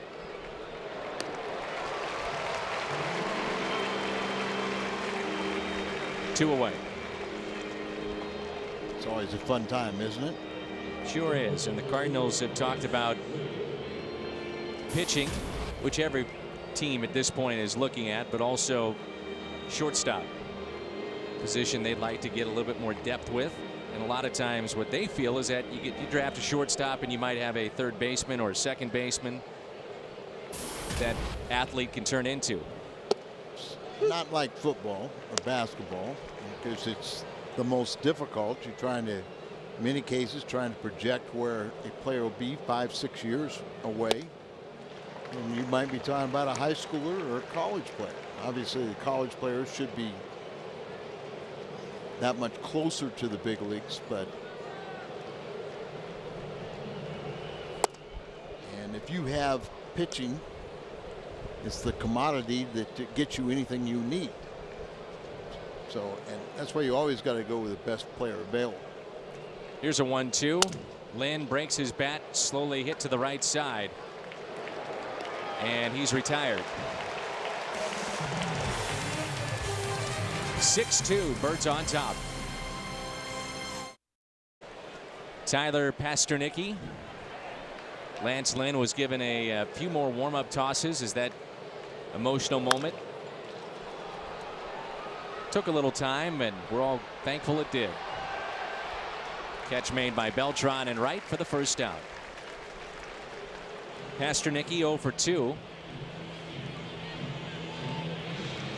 You know, Freddie Gonzalez is taking a little heat over the Chipper Jones situation, because Jones, and I bring that up now if you're thinking about pinch hitting, because Jones is now on the DL, and he had not played for a handful of games and then pinch hit, so now his clock starts back over, as if they would have DL'd him and then you could start it back retroactive to the last game he played in. So essentially they had a short bench for a while. He pinch hits, now he's on the DL, dealing with Freddie Freeman. And Freeman, they're hoping he would play tomorrow. They have contacted Oakley and some of the other Under Armour. Yeah, Under Armour's one, another glasses outfit that they hope to get glasses or goggles to Freddie Freeman. So he's unavailable today, so it's a short bench. And Jim was talking about Yadier Molina seeing two pitchers. Freddie Freeman said he would see two baseballs coming at him. It became a very dangerous situation with the dry eye and the blurred vision. And also David Ross, their backup catcher, was injured the other day with a groin. It's not serious, but he's not 100%. They had to call up a backup catcher, J.C. Boscan. 0-1 pitch to Michael Bourne is a slider and a strike. Phillies have taken a 4-2 lead over the Mets on a 2-run homer by John Mayberry.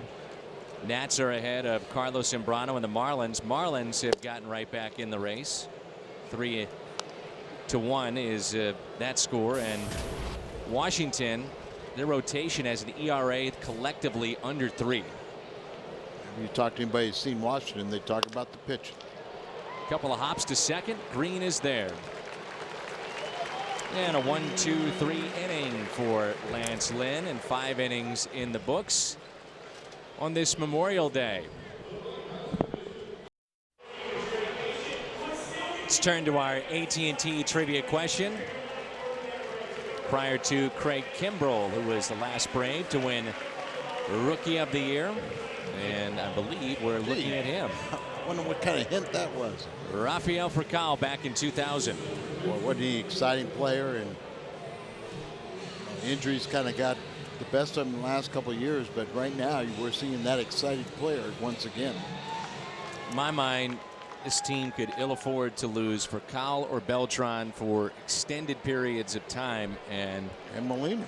Think about staying in the race. These two have been fantastic. There's another base hit for Furcal. Another 3-hit game. So it's a 3-hit day, and we take you back to the 4th inning. And from the left side, Rafi going deep. And normally he just kind of slaps at the ball, but that's a big swing and produces his first home run from the left side. He has 4 overall.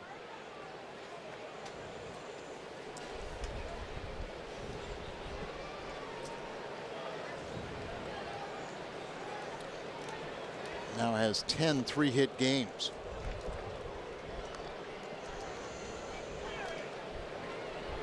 Furcal was not able to make it to a World Series despite being on some very good teams here in Atlanta. That's first in the National League with the 10 3-hit games. Makes it to the World Series, and he was very, very emotional about it. Just the fact that he had a resurgence of his career.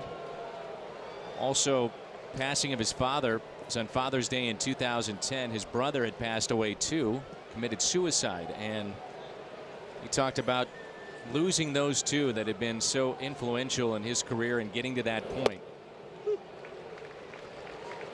Rafael, you know, we talk about what a fun guy he is and the personality. He brings energy to the club.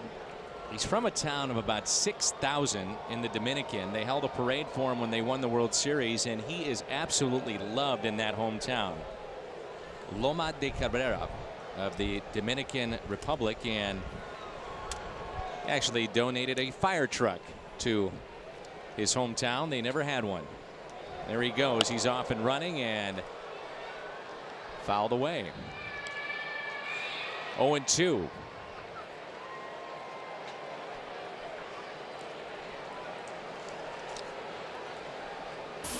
If Atlanta cannot come back, the Braves will have lost their 8th straight. Not quite as bad as the Chicago Cubs. They have dropped 12 straight.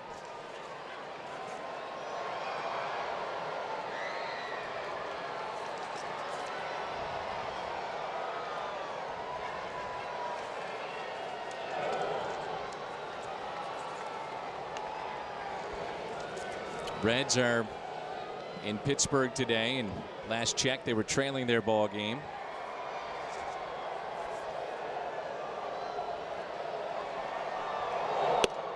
Now, how about the year of Aroldis Chapman? Here we are 2 months into the regular season.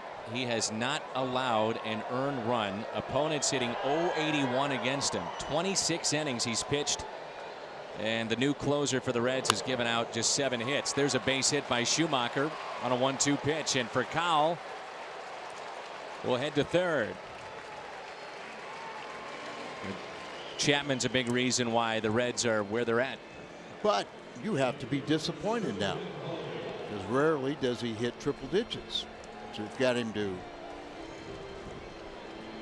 drop a few miles off in velocity and sacrifice that for command, and has really cut down his walks. Look at there, low ball hitter, arms straight, eyes riveted on the point of contact. Schumacher on base 3 times with 2 hits and a walk.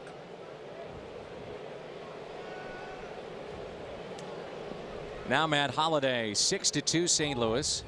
Holliday a check swing foul. Mentioned in their ball game last night, the Braves only had 3 hits. Today they only have 4.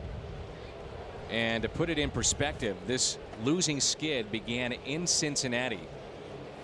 Offensive ballpark that saw 9 home runs yesterday, combined the Reds and Rockies, and Braves lineup only 8 runs in 4 games for Freddie Gonzalez in Cincinnati. Did Latos give up 5 solo shots yesterday and 1? Yes. Here's the 0-1 pitch. 0-2.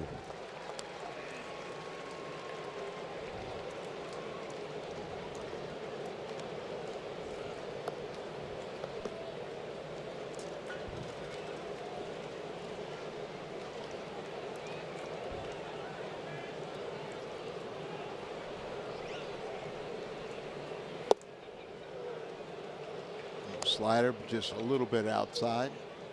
If you include today, Mondays have not been good for the Braves. I always get a kick out of these stats. They're 0-7 on Mondays this year, and they've been outscored 48-14.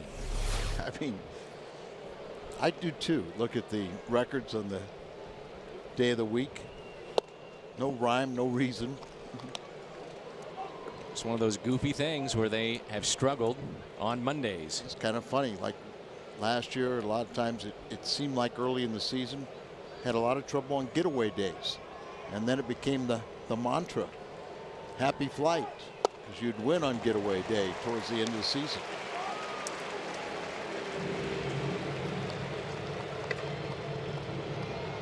Medlin is in his 3rd inning of work. Here's Beltran, who has popped out, walked, and lined out.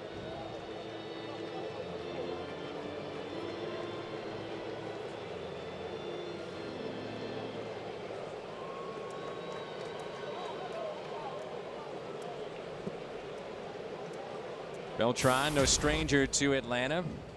All his years in the National League East. Kyle thought about heading to the plate. He's the runner at 3rd. Sure did. Pickoff attempt at first. He started sprinting down the line and then pulled up.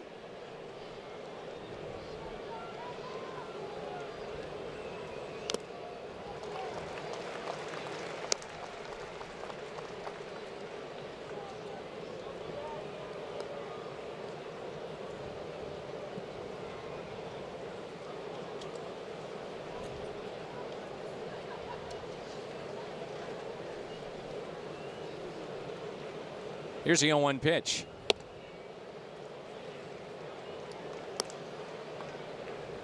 August 25th of last season, Braves had the 4th best record in baseball. They were on pace to win 96 games. They collapsed in the final month. Cardinals sneak in. Rest is history.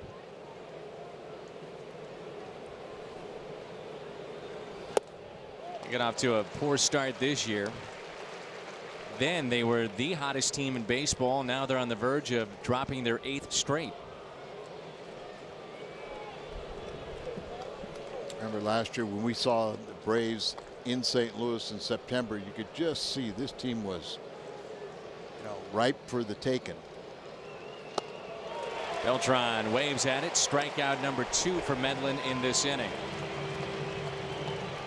Boy, the Cardinals have wasted some good opportunities today. Here's another one in the 6th inning with 2 runners on, nobody out, and now there's 2 runners on, 2 out, nobody has scored. Matt Adams digs in.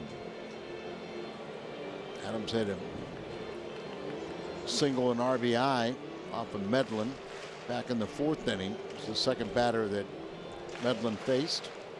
Maybe he can pick up Holiday and Beltran. Matt now is hitting .375. Looks at a strike.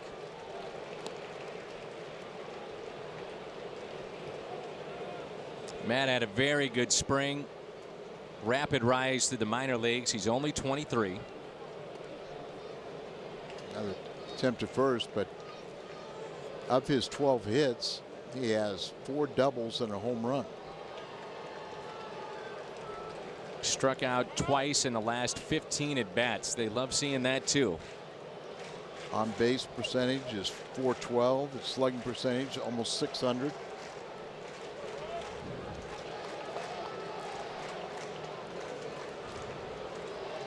Fricall's been dancing down there in that third base line and a big lead. Adams with a base hit into right. A run will score, and the big man is lumbering for 2. Schumacher is being waved in.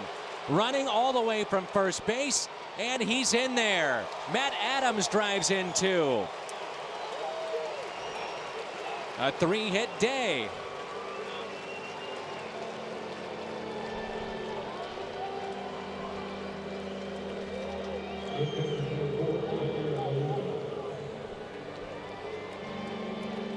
Looked like, Al, that Hayward missed the cutoff man, and the fans here have been very upset with his defense. Well, watch him here. He throws the ball over the head of the cutoff man. The second one, Hinsky, and then kind of a casual throw, and then McCann was way up in front of the plate. There might have been a play at the plate if you were anticipating it, but 2 more RBIs for Adams, 3 on the day. If he hits the cut, they probably get Schumacher. Probably. 2 outs and a runner at second base, and Molina shoots 1 foul. Memorial Day here on Fox Sports Midwest. We're in Atlanta, Turner Field. Al Hrabosky, Dan McLaughlin, Jim Hayes with you. And the Cardinals have themselves an 8-2 lead.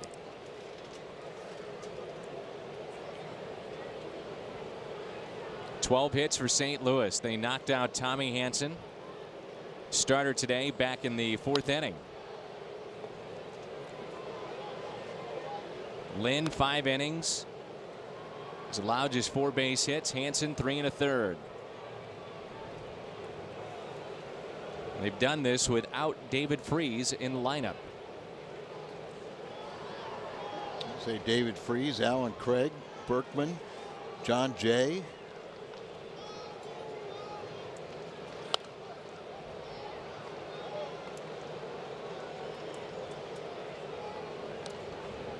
What was it?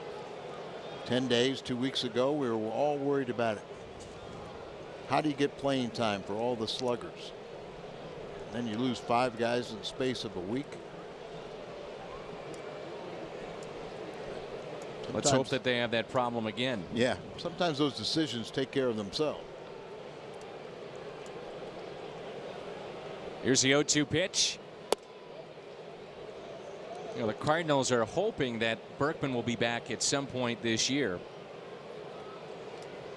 And at that point, then you'd have to really make some tough decisions if you had a healthy Craig and Adams and Berkman. Great problem to have.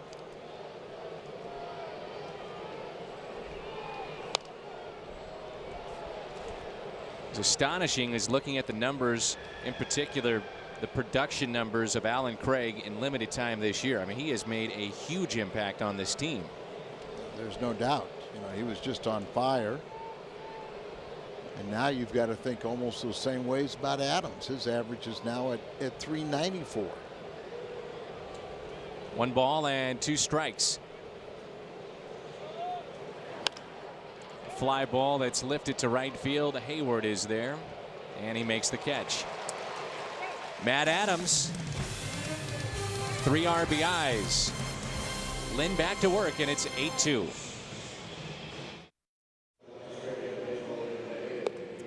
It's always a cool 60 degrees. Merrimack Caverns Day is coming up, and all kids 11 and under receive a coupon. Admission to Cave Tour and boat ride.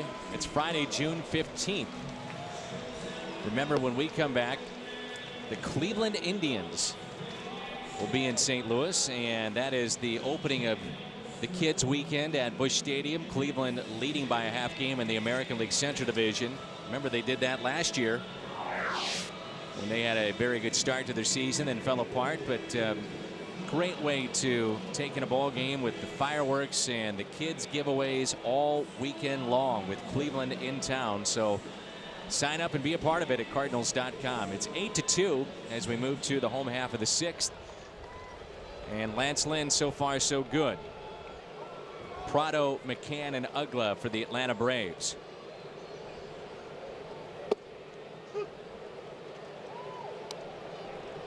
Think about pitching and defense that wins championships. The offense, for the most part, has been steady, even with the injuries. And you look at the beginning of the season, Cardinals starters were dominant, then hit a little bit of a rut, and now they're back on track. And lo and behold, Al, Cardinals are winning games. They sure are. And I think, too, that little problem where the pitching staff, the starters weren't going deep enough, then the bullpen gets overworked. Start going 6 and 7 innings consistently, then things will fall in place for the bullpen, too. But a lot of the Cardinal starters got a lot of runs to work with. Here's a 1-2 pitch to Prado. Schumacher is there for the first out. Dave Higgins and his daughter Samantha are here from Eureka, Missouri. Don't forget about our Coke Pennant coming up, featuring Mike Matheny. Kids ages 15 and younger get the pennant highlighting Mike Matheny. It's courtesy of Coca-Cola and the Pasta House. Visit Cardinals.com for more information. We certainly hope you're enjoying your Memorial Day weekend wherever you may be and watching Cardinals baseball today. There's Brian McCann, and he shoots one the opposite way. Holiday in front of the track makes the catch.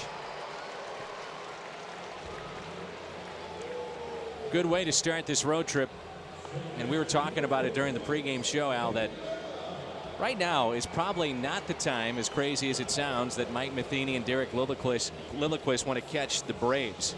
You know, having dropped 7 in a row, even though they have injuries, but sometimes those teams that have lost that many, you know, they're so much better than what the record indicates, that all of a sudden things have a way of evening up.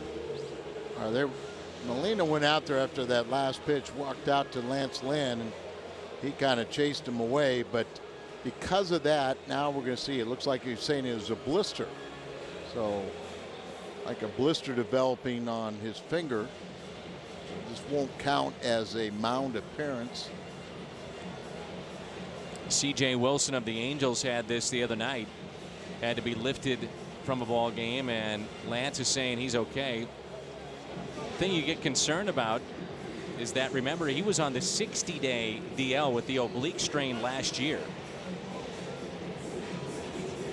And because he was on the 60-day DL, he could not be activated for the championship series until Game 1. That breaking ball, and there's a better one, but it sounds so innocent. They say, oh, I got a blister on your pitching hand. But the friction is what it's caused by. Perspiration, the friction, you know, you're catching those seams, and at times can be painful, but it might alter your motion a little bit. You do something different, hurt another area of your arm. Now Dan Uggla, 2 down and a fastball and a strike. Previous plate appearance, they had the shift on for Uggla, not this time. Slow roller that was hit to second base and turned into a base hit. Atlanta picked up 2 runs, and what would have been, you would have to figure that Tyler Green makes that play with ease. Yeah, the third and out. final out.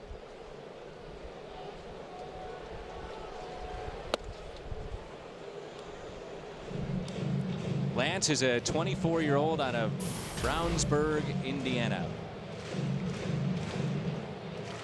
Did make 2 starts last year and then was moved to the bullpen. I think we both will say the same, that Lance Lynn, just for whatever reason, the way we saw him handle himself, that you didn't worry about him, putting him in the rotation. You felt like he was going to just do a fine job for you. Couldn't expect to have a 6-1 record, soon to be 7. Excuse me, 8-1. He's 7-1 now. You know, and he has gotten a lot of run support, but when you look at those first 6 straight wins that he got, he didn't need much of that.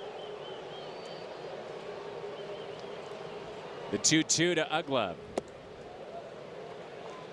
You're starting now to get into the territory, if he would hold on today. All-Star game is not that far away. It's got to be in that conversation.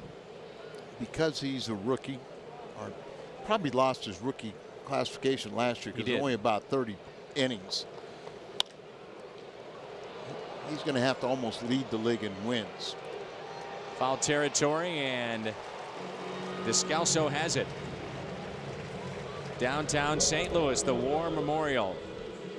We remember on this Memorial Day those that have served. It's 8-2.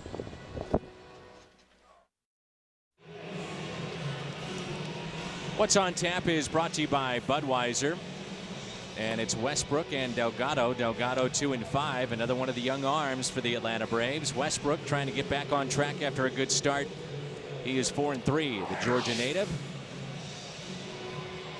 Lance Lynn was dealing, we assume, with a blister.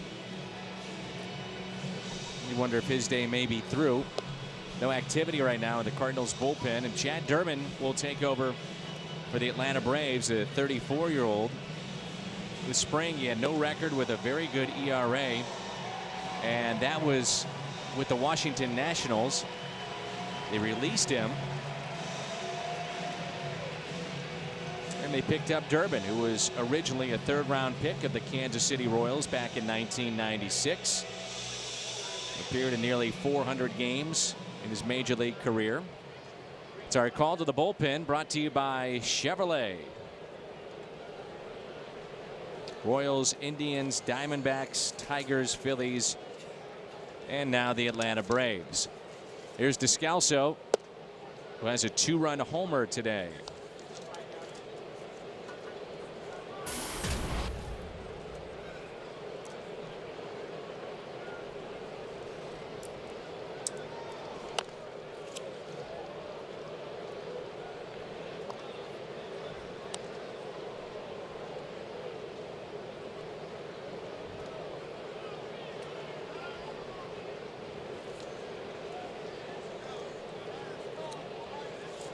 Atlanta Braves primarily with their everyday lineup. Fly ball is caught. When healthy, are guys that have come through their system. They have drafted so well. And at this point, there's still not a clear-cut #1 overall pick, although some believe Kyle Zimmer could be that. He was initially a third baseman for the Dons of San Francisco. And he's now 6'2", 220-pound pitcher. Showed up about 5'10", 180. He's going to walk away with a few bucks in his pocket, too.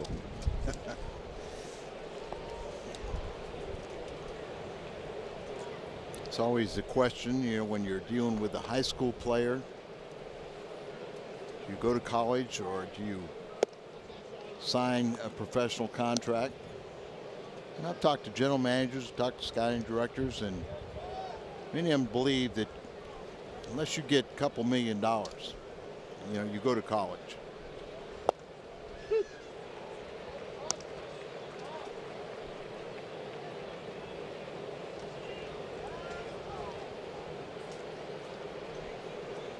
One and two the count. Tyler Green, who had to make that choice, went to Georgia Tech. He played in the Cape Cod League, and at that time Baseball America, prior to Tyler being drafted, had him as the #1 position player in the Cape Cod League, and then going into that junior season. They loved his tools because he can run, hit for power. He's playing shortstop, and he flies out here.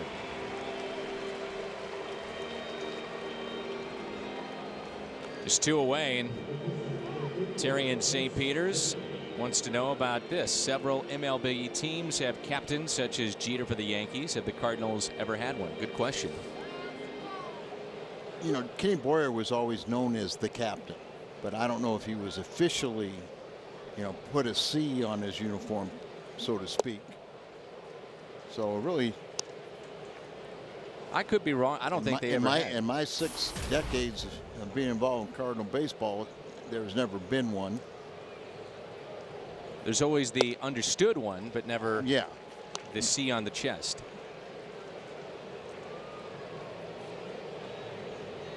Of course, when I came up and you had Gibson and Brock and Joe Torre, you had guys that were definitely who you would all candidates to say a captain, but they were real leaders and helped make Red Changes' job easier. 2-2 as far as this season. Could point to a number of guys, whether it be Molina or Carpenter, Wainwright. Strikeout of Lynn. Memorial Day here at Turner Field in Atlanta, and the Cardinals in control of this one with 12 hits, and they lead it by the score of 8-2.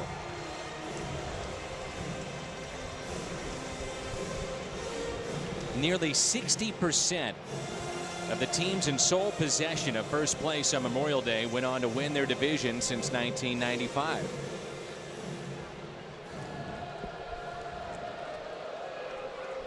As Hayward leads it off. Cardinals a game and a half out. And on the first pitch, it's popped foul.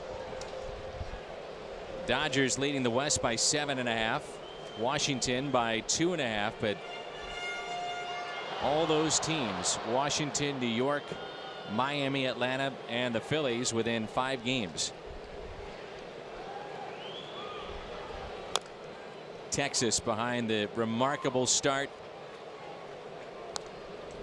Josh Hamilton, they lead in the American League West by 6.5. The Angels are starting to pick it up, though. Cleveland a half game in front of Chicago.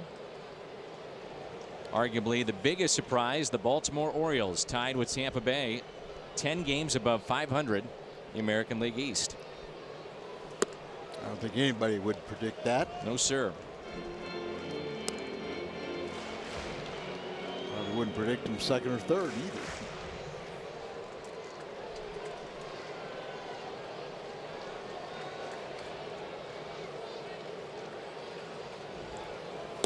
Hayward, a swing and a miss. He strikes out.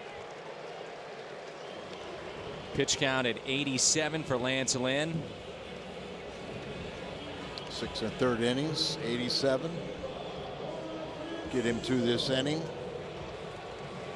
And I think on a, can't really say hot, muggy day. It's just off-speed pitch, had him out in front.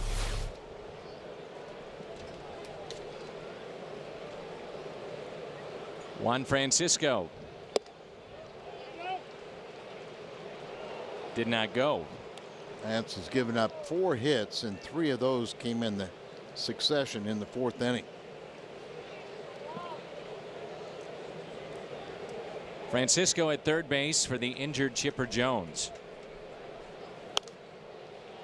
And Chipper is closing in on history. He's 12 RBIs shy of becoming the all-time leader in RBIs among third basemen. He'll, before it's all said and done, surpass your former teammate George Brett, who is the leader. Yeah, and isn't it Mike Schmidt a little bit ahead of Chipper right now? Yeah, Mike is number Schmidt. 2, just 1 back of George. So with 12 more RBIs, Chipper will become the all-time RBI leader for third baseman. Eddie Matthews on that list. Atlanta fans remember him. 1-2 pitch, a changeup it looked like. 84 miles an hour, back-to-back Ks. 7 strikeouts for Lance Lynn. It's our Schnucks difference maker, first baseman Matt Adams, who's now edging closer to that 400 mark, but 3 for 4 today, 3 RBIs.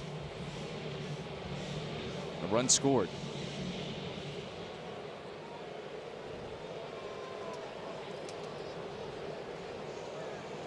Here's Eric Hinsky. Shift is on again for Eric, and took a great play in shallow right field by Tyler Green to take a hit away.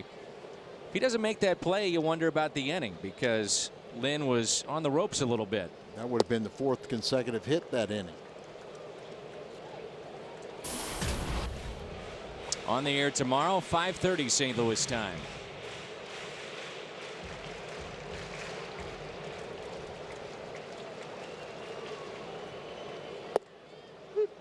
Freddie Gonzalez, his point of view, Al, you had the collapse of last season. Now You're staring at your 8th consecutive loss. Granted, without some big names in the lineup, but how do you shake this thing up? Streaks follow streaks. You're on a losing streak right now. You try and break it and then hopefully go on a longer winning streak. But Freddie, a good baseball man. A lot of us kind of predicted that he would replace Bobby Cox, and that's not always easy. Once the Miami owner, Jeff Loria, fired Freddie down in Florida, it cleared the way. And I know Terry Pendleton was probably interviewed, but a lot of people thought that Freddie would take over. At one time, he did coach under Bobby Cox. There you see TP, at first base now. That's over Green, and a base hit as he beats the shift. Yeah, there was definitely a history between Gonzalez and the organization. He also managed in the minor leagues for the Atlanta Braves, and now in his 2nd year, that's just over the reach of Tyler Green. But Freddie was a third base coach for Bobby Cox for 4 years. Had been a AAA manager in their minor league system. His first big league job as far as managing was with the Marlins. He did that for 3+ seasons, and then actually turned down other spots to be interviewed at. Cubs, one of those spots, and they did that. A lot of people thought that Freddie Gonzalez knew he would wind up here in Atlanta.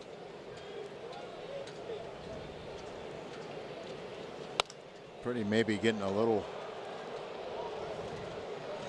feel like he's outgunned right now with managerial wits, as Jim Hayes has gone down to help out Mike Matheny.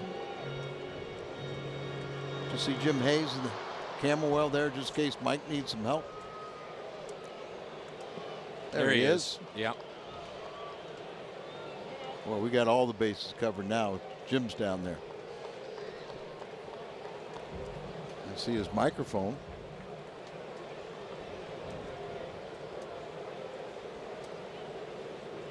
Mike has to feel so much more comfortable now, doesn't he? He even looks like a manager. Look at that. Here's the 0-2 to Pasternicki, taken high.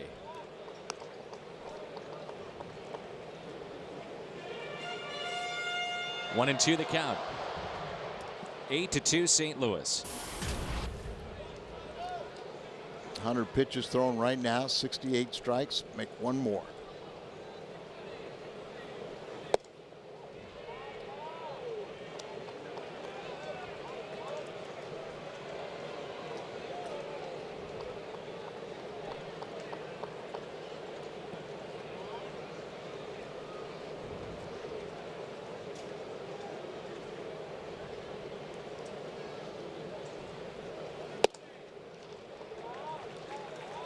Still 94 miles an hour, trying to maybe overthrow that pitch. So take a little time, take a little stroll, regroup.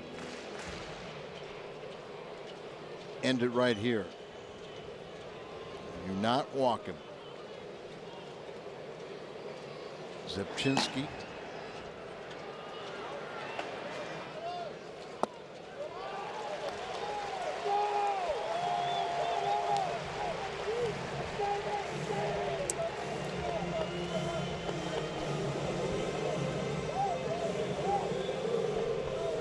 Lynn's season high was 8 innings pitched. That was against the Cubs on April 25th. That Diaz will pinch hit. Pitcher spot. Eric Wilquist.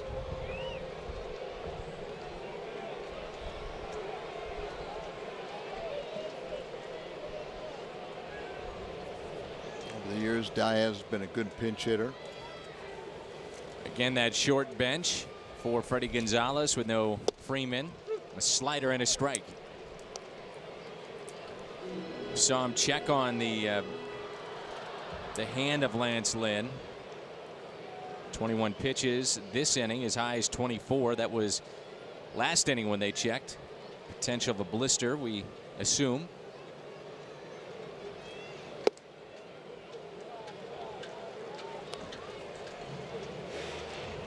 One ball, one strike with 2 runners on.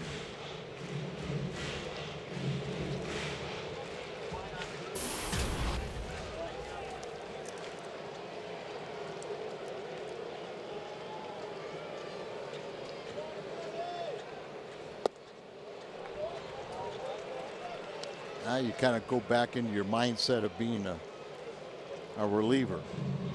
Coming in, just going to finish this off this inning. Don't have to save anything. Just go out there and just let it fly. Still got good velocity.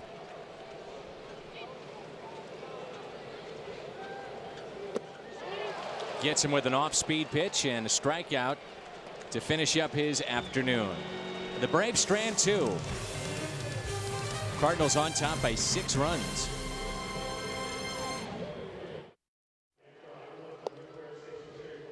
Welcome back to Cardinals baseball on Fox Sports Midwest. Let's go to our studio with this Bommarito Sports Update. All right, Dan, thank you very much. The first place Reds opening a series today in Pittsburgh. Bottom third, Pirates already up 3-0. Rod Barajas adds on. Pedro Alvarez comes home to score on the single. Now in the 7th, it's 4-zip Buccos. Cards could be a half game back of the Reds after play today. Dan L., back to you in Atlanta.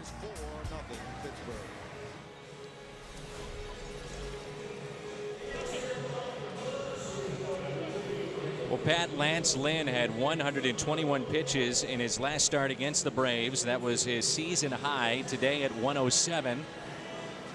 And he has a chance to pick up win number 8 and go to 8-1 this season. They're trying to get the lefty Venters right. They say that the sink on his baseball just isn't where it was a year ago when he was one of the most effective lefties in baseball and put together statistically a historic season. He led the major leagues with 85 appearances, and he had 35 holds to rank 2nd in the major leagues. But he gave up only 3 home runs in his first 2 seasons in the major leagues over 164 innings or outings, and now he's given up 3 in his past 2 weeks. Solo shot to the first batter he faced, Bryce Harper, on Saturday.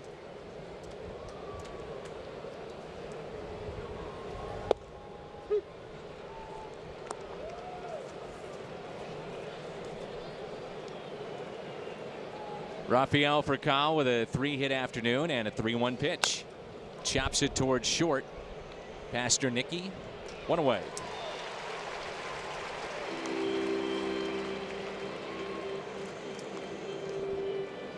We turn now to our AT&T Uverse Reverse Recap. Lance Lynn, 7 innings, 5 hits. Descalso, one of many Cardinal home runs. His was a 2-run shot back in the 3rd. And Hansen, very good right-hander for the Atlanta Braves, but not today. 3 1/3, 8 hits, and 6 earned. Shane Robinson will pinch hit for Schumacher. Go out there to play center field. Another one of those days you get late innings and Cardinals have a chance to get some of the regulars some extra time. And as crazy as it sounds, but Tony used to always talk about it, the night game following the day game, if you could get them out, those few extra hours do make a difference as Robinson is retired. And you also keep your bench sharp. You know, if they're needed for a pinch hit or something like that, if they can give them a few at bats during the course of the week. You know, a lot of managers might try on that Sunday afternoon, have kind of a strange lineup where they get a lot of their bench players playing time, and it goes a long way for their psyche. Here's Holiday with 2 on and rather 2 out and nobody on, and he looks at a strike. Positive for the Braves today is the fact that Brian McCann has lasted. Catcher behind the plate. That's a strike. Positive for the Cardinals has been just about everything. Matt didn't like that called strike.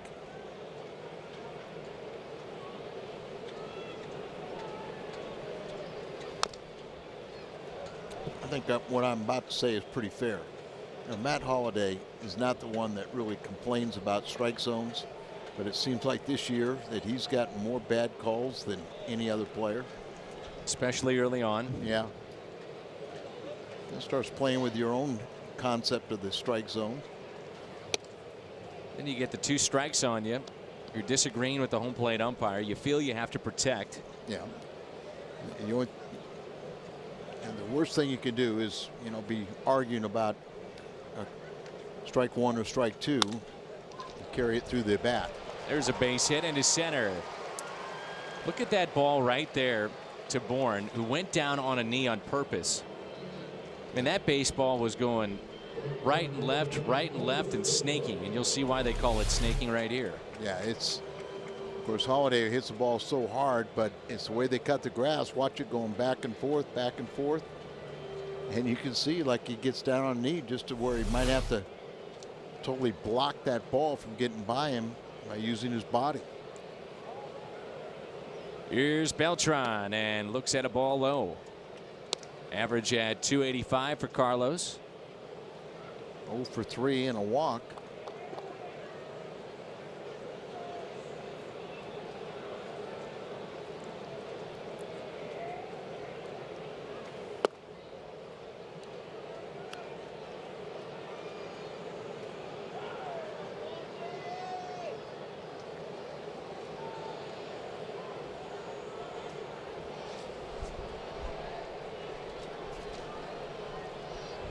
Here's a 2-0 pitch.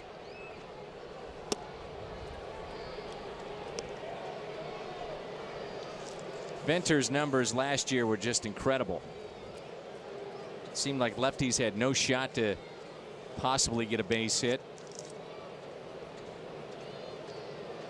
But it was Kimbrel, Venters, and Freddie Gonzalez wore those 2 out. By the end of the year, they were fried. Venters had a 6-2 record, 1.84 ERA, and 85 games. That was tops in the National League. 88 innings, 96 strikeouts, only 53 hits. Cardinals have scored 8 today, so 6 is a serious number. Any size drink is just 50 cents all day tomorrow at your nearest On the Run at Mobile. 6 is a serious number. Roger McDowell has been busy today running back and forth from the dugout to the mound. Last year Atlanta played a record 26 extra inning games, and that added up on their pitching staff because they logged 54 innings. That's equal to an additional 6 games. You start thinking about it, Al. I mean, when you're riding those guys as hard as Freddie Gonzalez did, that adds up with the guys that you continually go to. And if you're talking about extra inning games, you're talking about, Venters and Kimbrel and O'Flaherty, guys pitching in tough situations, games on the line. And remember, they're all young players. First, second year guys last year. Adams is 3 for 4, and he bounces one to the right side. Hinsky is there. Cardinals strand 2. It's 8-2 as we play here in Atlanta.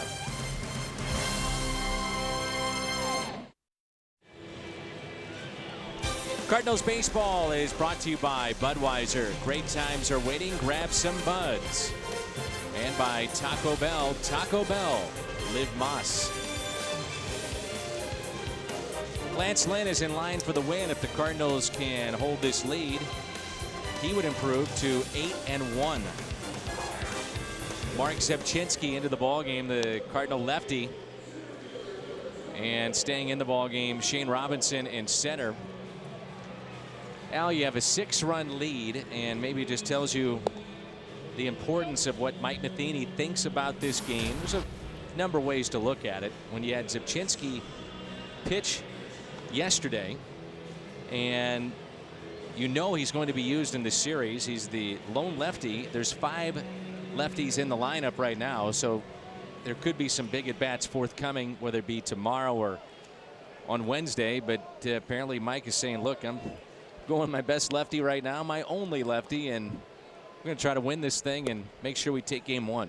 Well, in a sense, he's saying I'm not afraid to have him pitch all 3 games in this series and pitch 4 days in a row because he pitched yesterday. And yesterday he pitched a full inning, so it's not like he's just facing one batter. They do have the off day on Thursday. You do have Bourne, and it is important to keep him off base. There's a nasty slider. Also could be the case that you never know if Zipchinski has gone to Derek Lilliquist or Mike Matheny and said, hey, if I get the chance, would you put me in? I'd like to work on something. I'm doing something different. We've heard some pitchers do that. Not to say that they're dictating when they want to go in the game, but correct.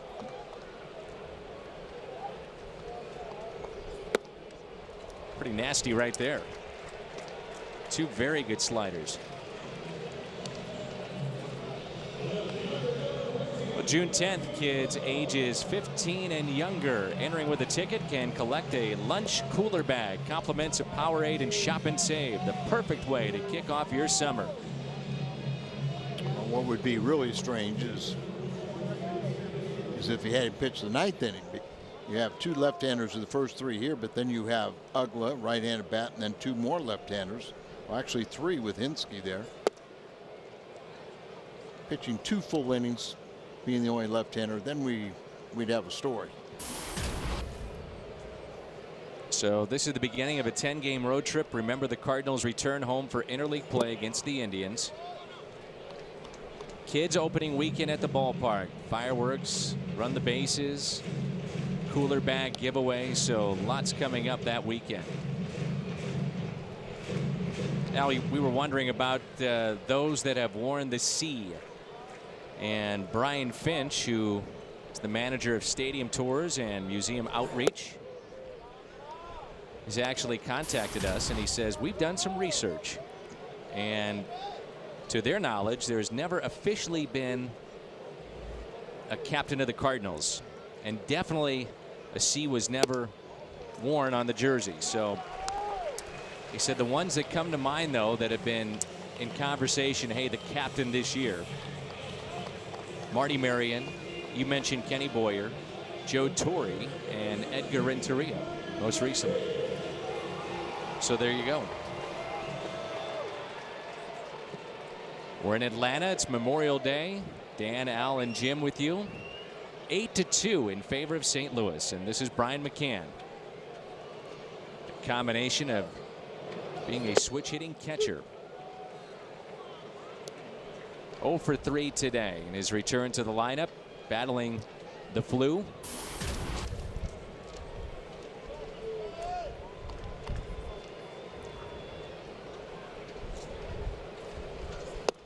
He missed about a week, so I mean it's not like 48-hour flu. Did take a little batting practice yesterday, but then they deemed that he wasn't ready to play yet, but targeted today. Here's an 0-2 pitch to McCann.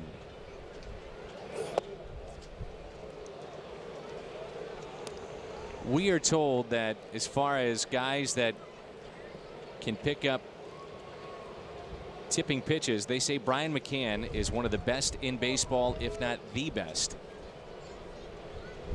Picks it up on his own pitchers, being their catcher, but also as a hitter. Chipper Jones tells a story a couple of years ago. McCann went to Chipper and said, hey, when he's going to throw a fastball, you see a little fidgety in his forearm. It goes to the baseball. That's when you know. He said it's unbelievable how uncanny he is at picking up when others may be throwing the curveball, the slider, the fastball, whatever the case may be. Jim Edmonds was pretty good. Could be a double play ball. Out at second. Over to first. It's a double play for 6-3. Zipchinski sends us to the ninth. 8-2. It's an 8-2 Cardinal lead as we head to the 9th in Atlanta. Don't forget, coming up after the game on the post-game edition of Missouri Lottery Cardinals Live, Pat Paris and Ricky Horton are back in the studio. They'll break down Lance Lynn's afternoon. They'll also look at that third inning where the Cardinals really got rolling.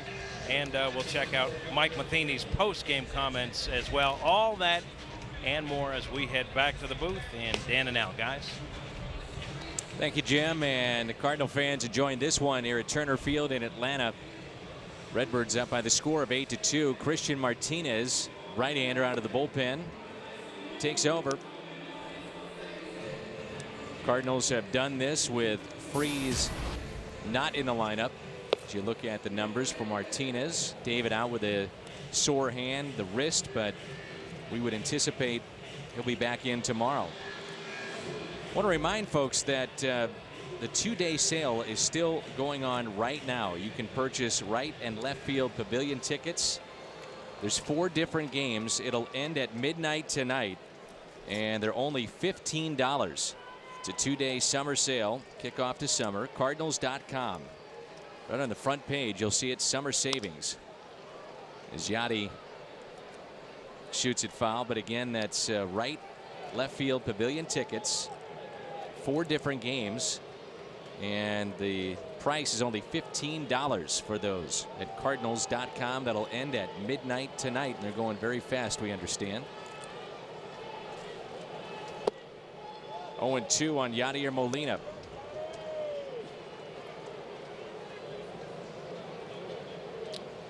Martinez was claimed off of waivers from the Florida Marlins April 8th to 2010 season.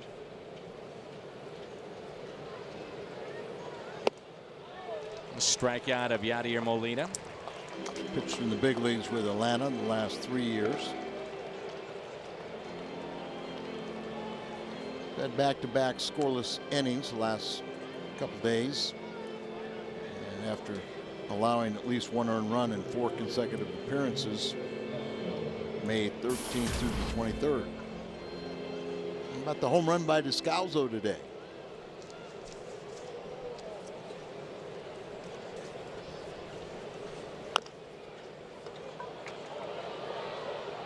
That will stay fair. It's a base hit for Daniel. Swinging bunt. Actually, the only thing that Brian McCann could do was let it roll foul, and it hugged the line for a while and then came actually back into fair territory. So a swinging bunt right down the third base line.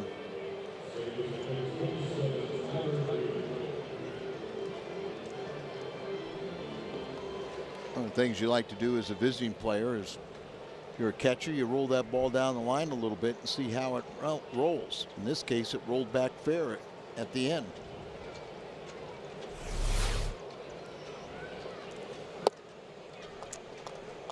Tyler Green with a triple today.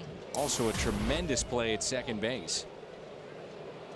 Or shallow right, if you will, the shift on. Couldn't call it a game saving because of the score, but it really was a neat play. Playing short right field.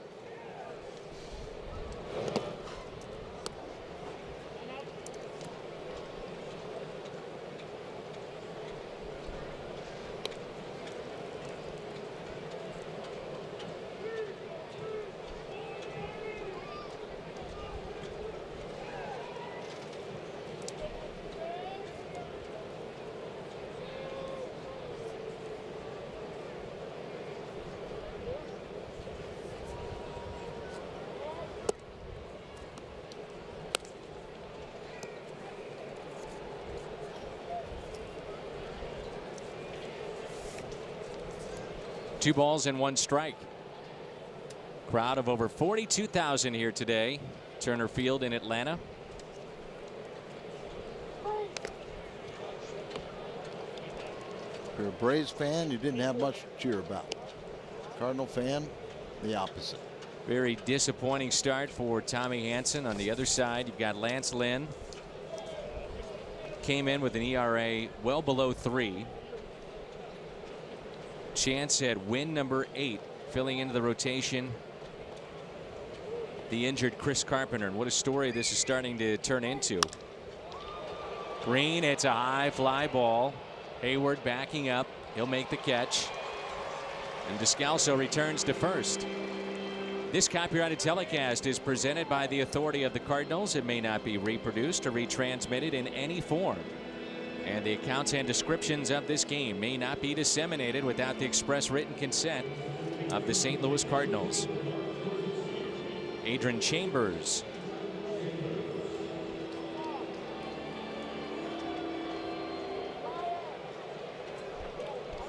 Cardinals may wait on John Jay. We talked about it. Jay is eligible to come off the DL on Wednesday. They may wait with the off day Thursday and bring he and Craig back at the same time on Friday against the Mets. Yeah, it really wouldn't make much sense. You know, you'd be better off getting playing time down there for another day or two. And so a very important at bat for Chambers.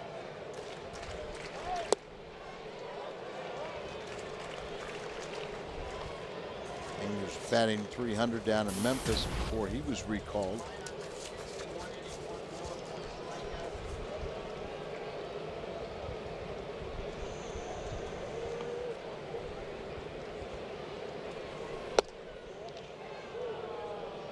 Chambers was batting .308 at Memphis, .327 in May, and .330 against right-handed pitching.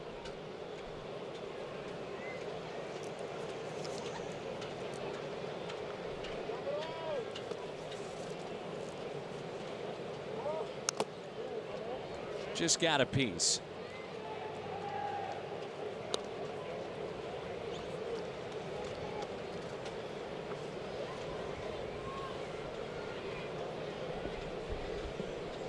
Sanchez. That's a good move to see him throw another inning. See if he can get a little more consistency.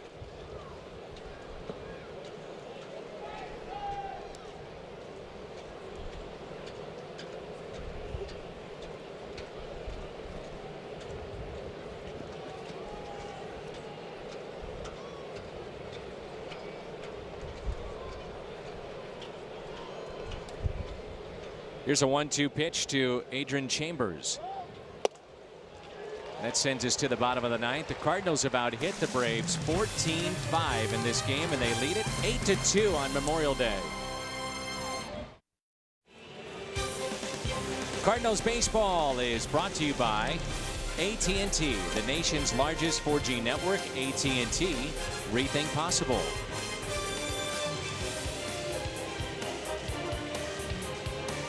Eight to 2 here at Turner Field. The Cardinals on top. Eduardo Sanchez will take over. And Sanchez on Saturday made his first appearance since all the way back on May 19th. For whatever reason, we did not see him used by Mike Matheny, and this year, no record. He's got the 4 strikeouts and 4 2/3, and you talk about swing and miss stuff. They say he has the best coming out of that bullpen, and that includes a closer that can hit triple digits. And he's still only 23 years of age. You know, he had 14 consecutive scoreless appearances if you went back to last season. And he gave up some runs, you know, in the Los Angeles series.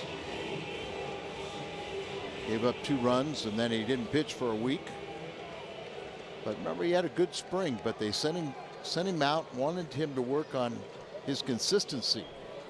Definitely has a mid-90s fastball, a very, very good breaking ball that is really a swing and miss pitch. But he doesn't have that consistency where you could trust him in the late innings of a tie game. The consistency, or lack thereof, was on display Saturday. 8 of his 17 pitches in the 7th inning were strikes. 8 of the 14 pitches went for strikes in the 8th inning. His numbers at Memphis weren't the best, but he was 0-2 ERA over 6, but he did not allow a hit or a run in his last 5 appearances. And they wanted him back here. Breaking ball.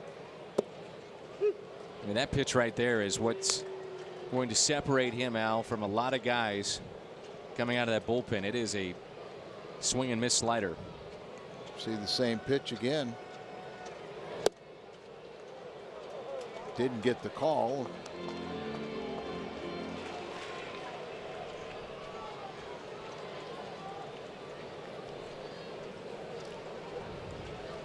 The 2-2 to Ugla.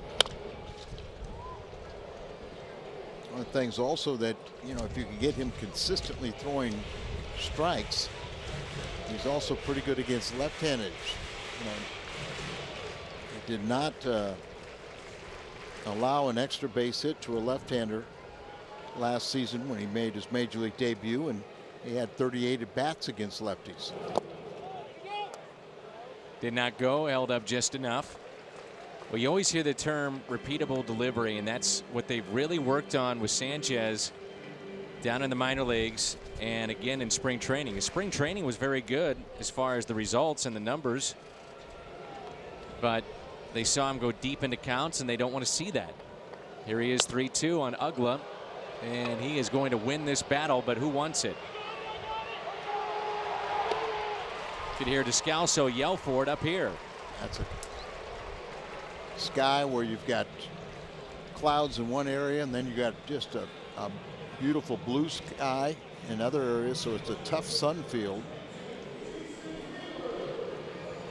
Well, what you're talking about, Dan, is you think about it, if you're going to be used as a short reliever and, coming in day after day, you don't want to be throwing 25, 30 pitches an inning, so you're not available.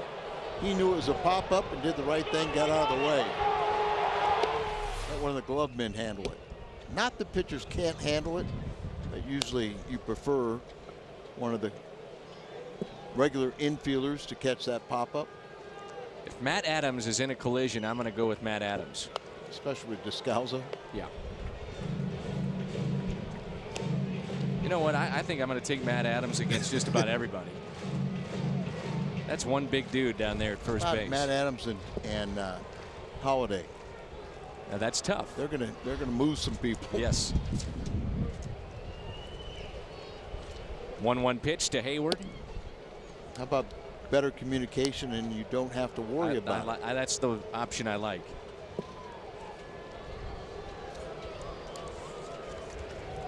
To wonder how concerned the Braves are starting to get with Hayward. Hitting just .238, 6 home runs, 23 RBIs. If not for his bases clearing double against Lance Lynn, Lynn still might be undefeated. There's a broken bat, and Furcal makes the play. That was on the Sunday afternoon game. That was a 10-pitch at bat against Lance Lynn that Hayward won. There's 2 away, and Lance Lynn is our Budweiser player of the game. 7 innings, 5 hits. The 2 runs were earned. He walked 1 and 8 strikeouts. Very effective again here today. 7 innings. Boy, that just, you can get that 7 innings, everything falls in place. Good offensive day, 8 runs, 14 hits. Down to Juan Francisco.